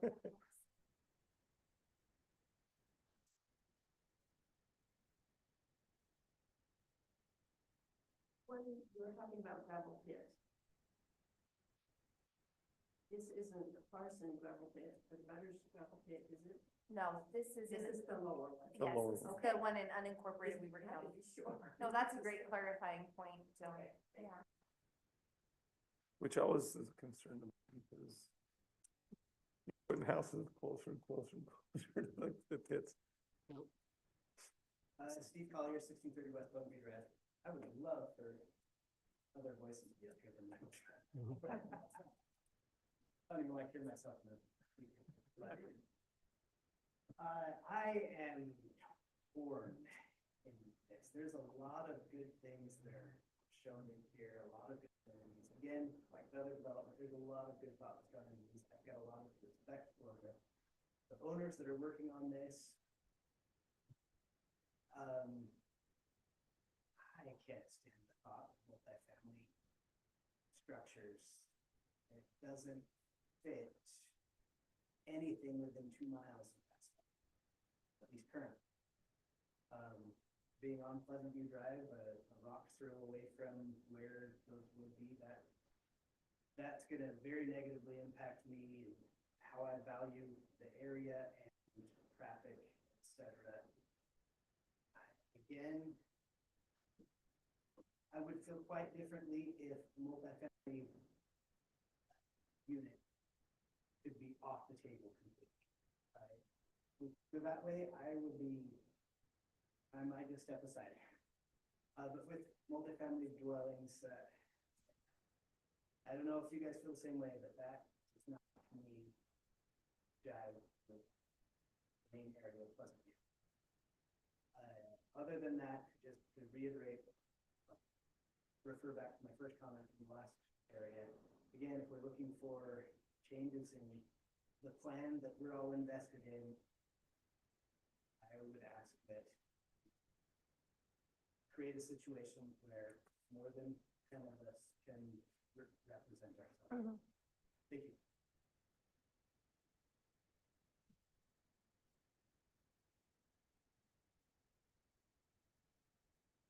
People Satterthwaite, the applicant.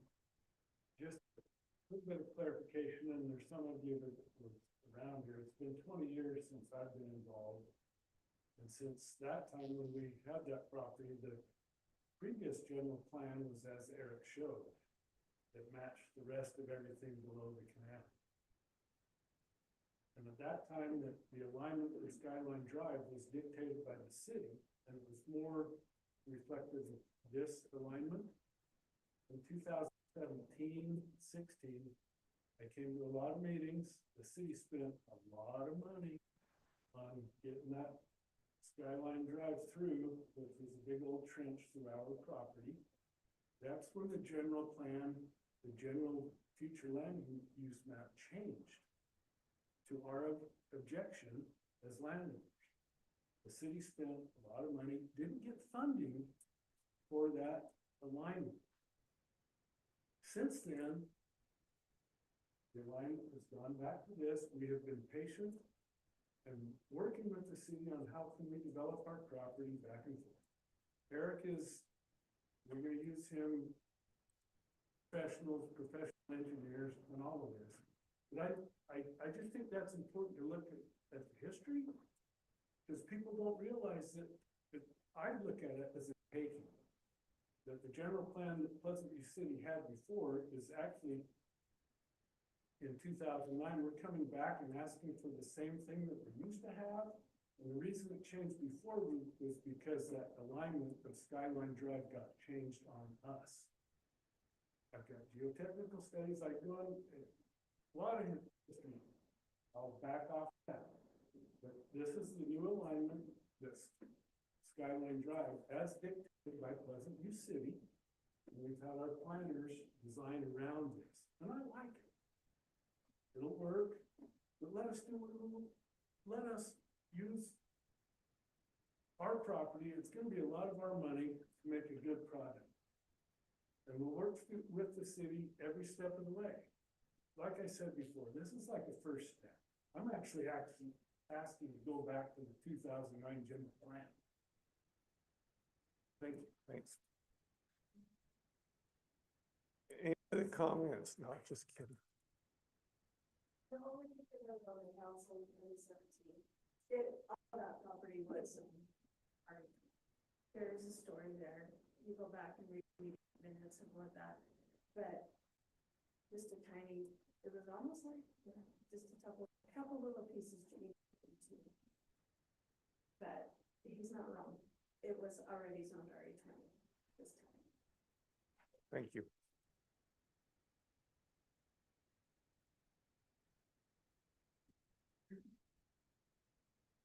Hi again, Jason Chug, 4367 North, 175 West. Just for my own edification or clarification, is the Skyline Drive, like, that's happening the way it is depicted there?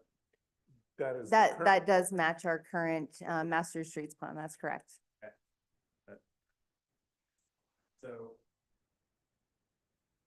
this one is different in my mind for like amendment stuff, especially that size of a road going through a personal property. Like, I think old Cecil here is very patient with, that much acreage of, like, coming from farm upbringing myself, like, that's a huge sacrifice in my opinion to have a street that size go through a property owner's property. With that said, my earlier comments are still the way I feel about density, and I know we've had conversations about means high density, low density, and to me it's an opinion because, again, grew up in an area with a lot more acreage around than a half-acre lot. So I guess my request in some of the conversations that have already happened with the Planning Commission tonight is when communities like this come forward to the Planning Commission, is there a structure within Pleasant View code of requesting master plans versus just what RE20 or RE15 allows? Because I agree with the property owners that it would be much more beneficial to the, in my opinion, to the citizens to have a well thought out master plan for the zoning that allows X amount of density via, cluster or whatnot. Is there a driving function in code that requests the option of a master plan versus just a developer coming in and saying RE15 allows for 3 houses per acre, so that's what I'm driving, and there's precedent because there's law, because it's already zoned, so now we've got a legal battle on our hands. The Planning Commission says no to it. But is there a intermediate in that where the city can request a master plan? I'm not saying I disbelieve anything that's being brought forward. I'll let Amy Two or answer 3 that. years sometimes go down the road and something totally different comes up in Well, front of us. So your In 2 or comments 3 are years, very appropriate to the planning commission's discussion earlier, because that's exactly what we're working on ordinance wise, is an overlay for master plan communities.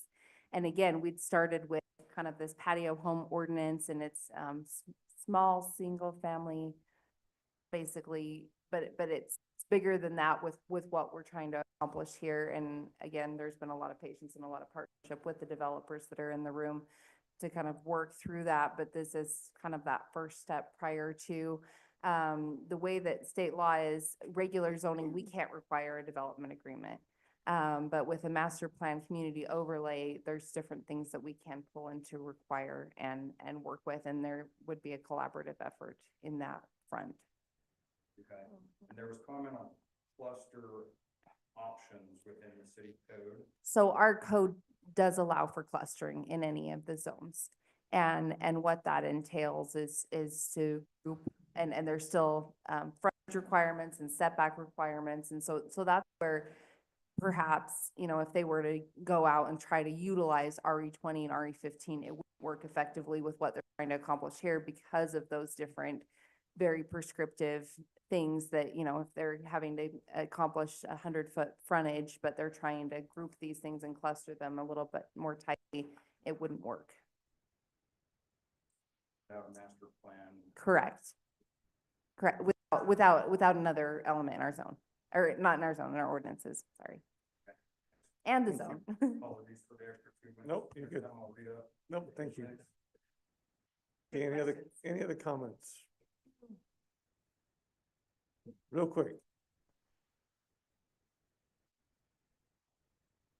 Maybe of interest to note, we've talked about the history of the road.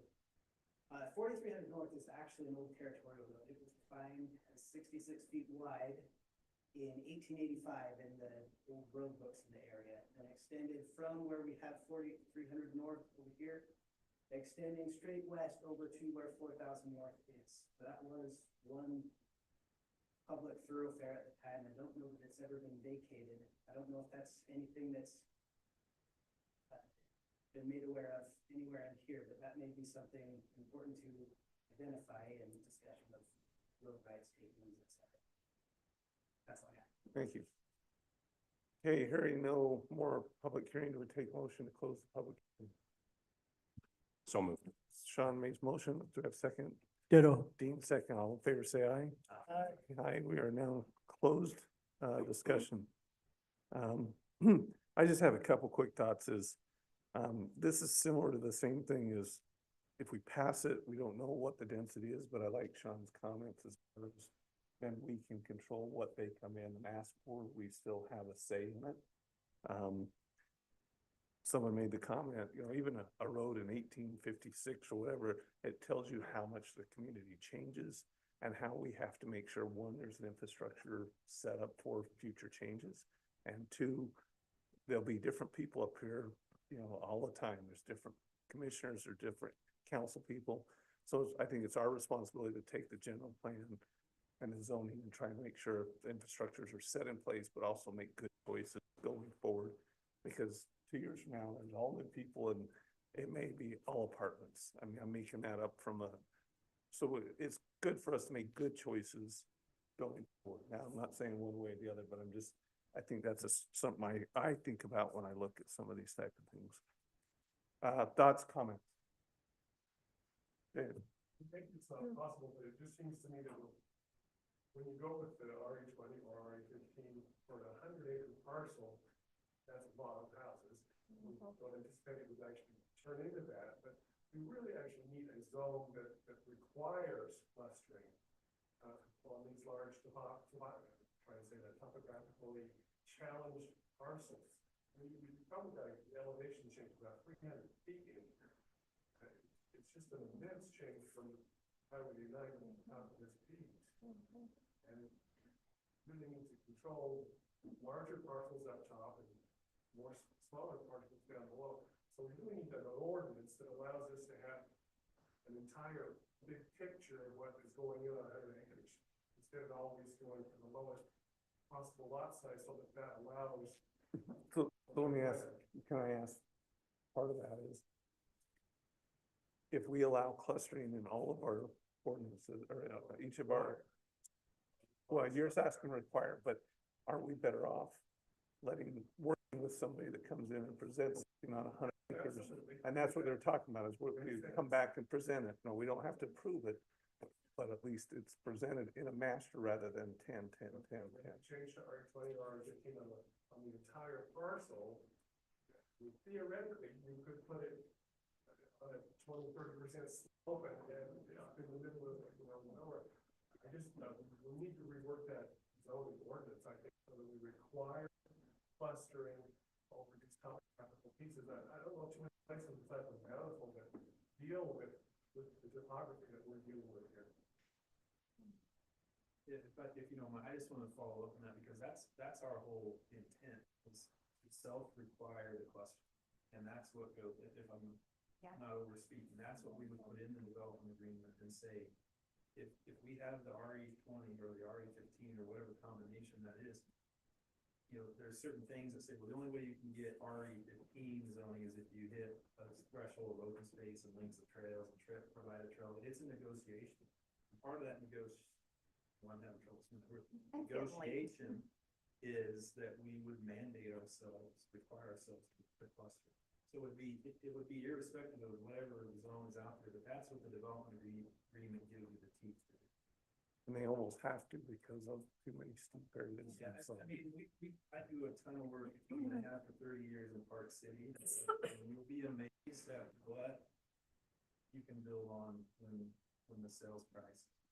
And people always say, well, you can't build on that. I go, just drive around and you'll be surprised. But we don't do that. That's the other part of it. We don't think that's the right thing for the city, and it's not the right thing for the city. But that was my point. We intend and we are okay requiring the clustering. I mean, that is our proposal.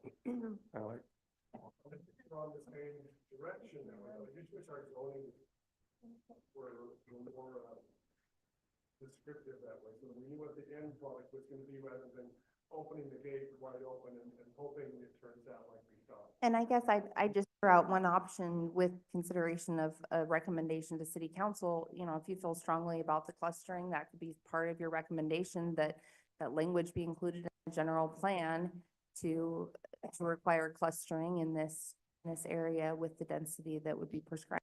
Yeah, and the simplest way that I've seen that is they don't mandate clustering, but they mandate minimum amount of open space. By default, you're either gonna have fewer, bigger lots, or you're gonna cluster your lots into less space.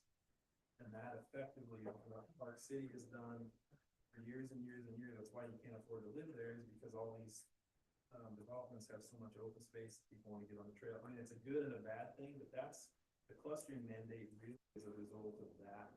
They prioritize open space, and by default, that's what happens. And that's typically what we're proposing. John, How does the master plan overlay that's coming address that question or that issue? That's the question I have as well for administration.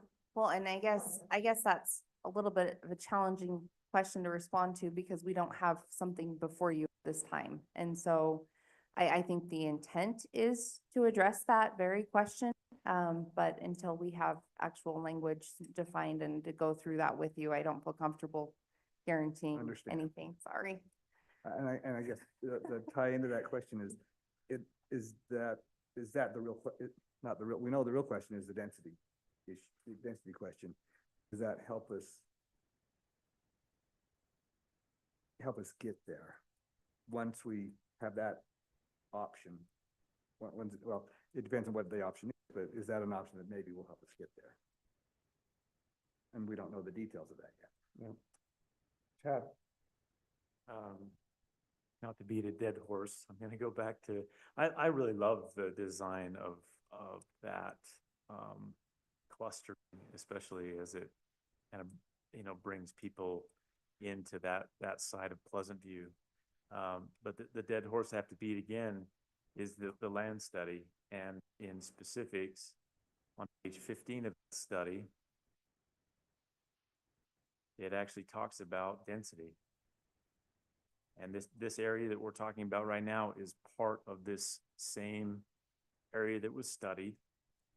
And in section 7 of page 15, it says, although specific lot sizes may vary, the overall density for a given parcel of land as shown on the city's adopted future land use map would not be exceeded. What year So- was that written? What's that? What year? Is that the 2008 map? 16. The 16? So it was changed from 2007 to 2017, so actually that was written back when it was already 1520, right?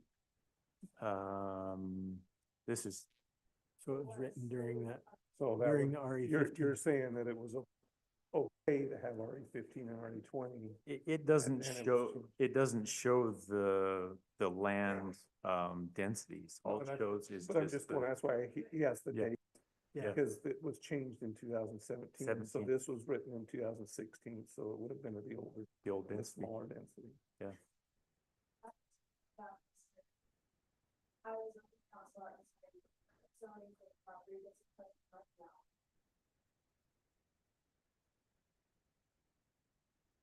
But when that study was done, that was for zoning it, and nothing changed. For the zoning, I will say that right now, and on the council, that the study had nothing to do with why the zoning.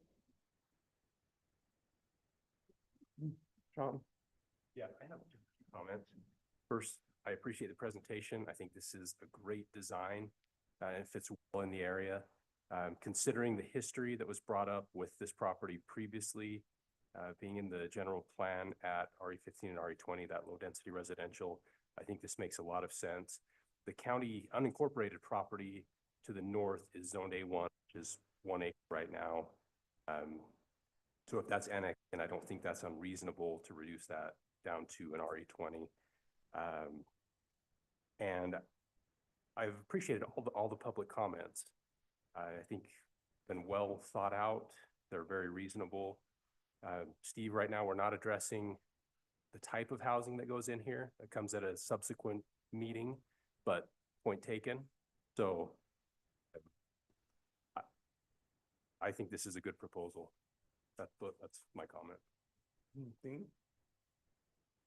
I think it's a good proposal. I like the idea of the RE15, RE20 / use of this area. Because they are being so accommodating of Skyline Drive and it's where it's serpentining through property. And something that I don't think is being appropriately addressed is Skyline Drive is actually Harrison Boulevard, which means it's going to be wide. Not if, but and so as you do your subdivision planning, I would plan on losing 30% of your front yards at some point in the Well, future. This has to be built at the, I know. oh, you're But saying it's- it'll be widened even more? Yes. Yes, as somebody that's lived in Weaver County almost all of my life, I've watched all of the major arteries widen. All of us have. Everybody in here has seen every major You're artery saying we widen. should put the bus lane through it right now. Right now, yes, the one that goes clear to Sandy, if need be, just do it today. But I'm for it because it is accommodating Skyline Drive and that's a highly, that road is, it's really neat. So, Julie? I could see going down to RE20. I have a hard time having the RE15 in there as well. I think that adds quite a few more homes. Also, you know, it's a little nebulous of how many end up being RE15 and what part RE20. And so that is concerning to me. Personally, I would be more comfortable with an RE20. Can I speak to that real quick? And Amy, you can probably answer this, but we're not talking about specifics. We're not talking about RE15 or RE20. We're just talking about going to low density residential, which could. Correct. include Both of I those. here though, it says. So those are the applicable zones currently for the designation, but it's not a rezone. It would require another action and it could be a different zone or those are the zones that could be right now. But it's just a designation. Correct. Low density residential. Right. And the density, We make that a recommendation with it to the city council that says 20. instead oh of my 40. goodness, I wrote all over my stuff. And the density with that would be, fall within those two zones, but it's not a guarantee that you have to utilize those zones. It doesn't mean that one zone couldn't be applied and not the other. It just throws into that density. But that could be part of our recommendation, right, Sean, is that we recommend to the city council. And I R think it's, 20 rather I think than the density's in 15, the because memo. That's a difference of 100 homes. What, Right, and it's gonna what was the zone originally? Well, back in 2009? 20 with some 15. Okay, so it was that, it was a mix. Mhm. Okay, so the low density residential designation is 2 to 3 dwelling units per acre. And so that's kind of the contrast there. Generally, in development, if you've got a choice and you're putting in a development, I mean, it's not rocket science, you go for it. Having come from somebody that was down towards that end, this is very popular down there. The part that's not popular is not the fact it's RA 20 or RA 15, because that's what's already in that area.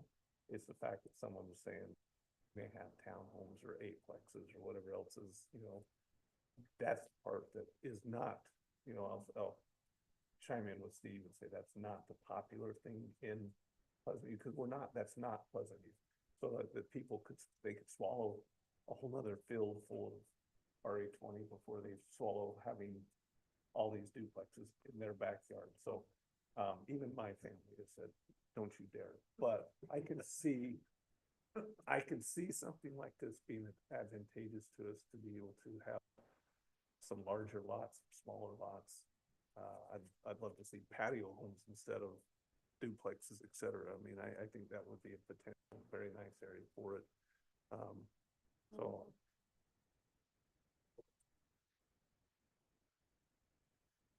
Yeah, not at this time. Talking And that's why I density, say, I think when it comes up with density, I think that's when we could argue or have a say in it. I was just gonna say, is there a motion on the table or are we ready? Dave, you got another comment? Well, it's just, I wish you had. But we don't have that. So you gotta vote based on that. Well, that's, That all makes sense until you have some restrictions on topography. okay. I mean, that can be a motion. I mean, that's part of our motion, so. Are you ready for a motion? I'm always ready for Okay. motions. Yeah, Okay. I made my concern was I'm more comfortable with RE 20 than RE 15 because I think when you throw on that mix, Chair, I would move to recommend to the city council approval of change from rural residential to low-density residential in the general plan at approximately 1950 West Pleasant View Drive, as presented. We have a motion to approve recommendation. Do we have a second? I'll second that. We have a second by Dean. Any discussion on the motion on the table?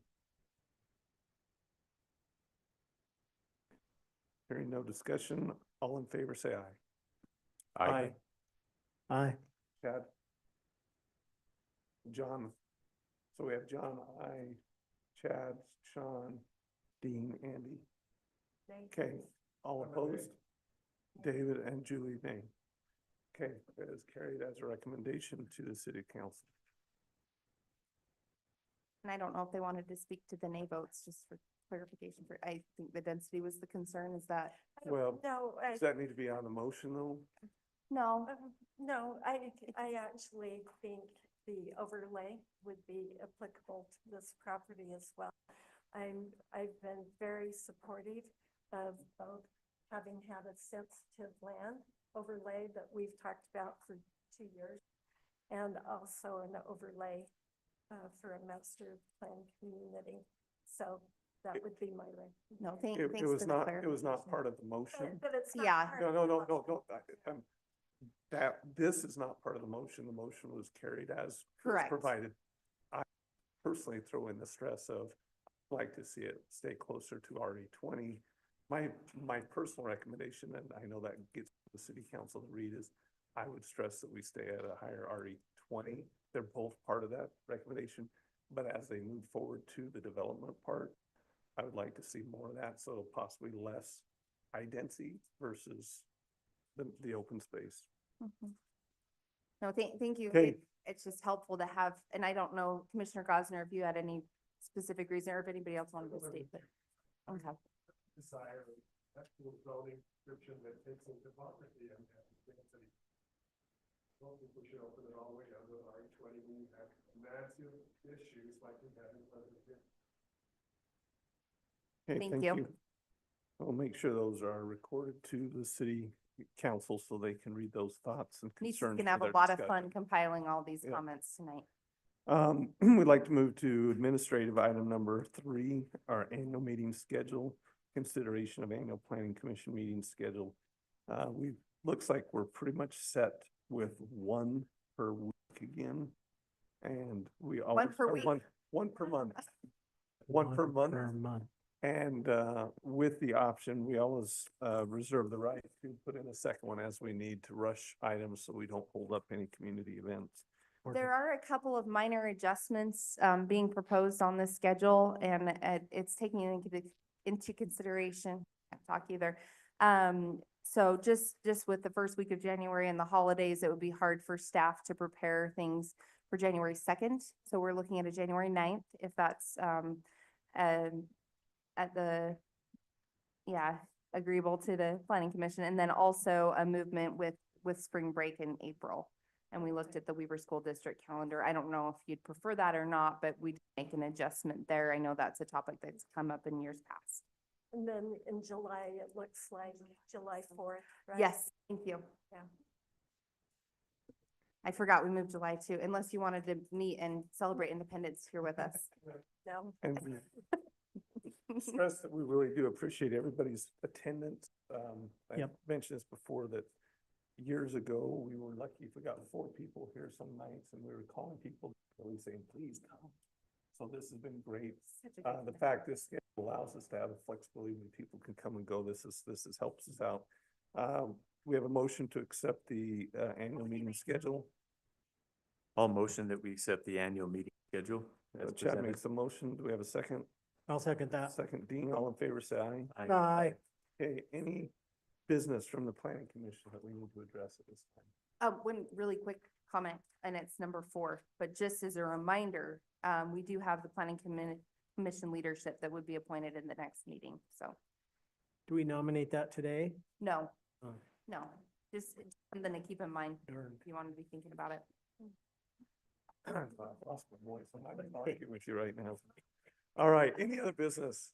Yeah, can we do a formal thank you for administration for putting on that wonderful dinner Oh, for us? Thank you. Yeah. For that. the Thanks, holiday Douglas. dinner. Well, thank you. Dave Park for the pies. I may have eaten half of it, but, And now that was the gift that just kept on giving. Very much. oh, you're welcome. Thank you all for coming and supporting. That's great. We appreciate Well, for our all the commissioners. reports that we got today. That was a lot of work. We understand that's taken a lot of years of work, so we do appreciate that. Don't We take live that for these lightly. reports, right, Tammy? Okay, all in favor of adjournment, I'll say aye. Aye. All right. I would like to know, everybody we went first. over time just a I scotch. know. We were looking at we were supposed to adjourn at 6:50, huh? Just a little.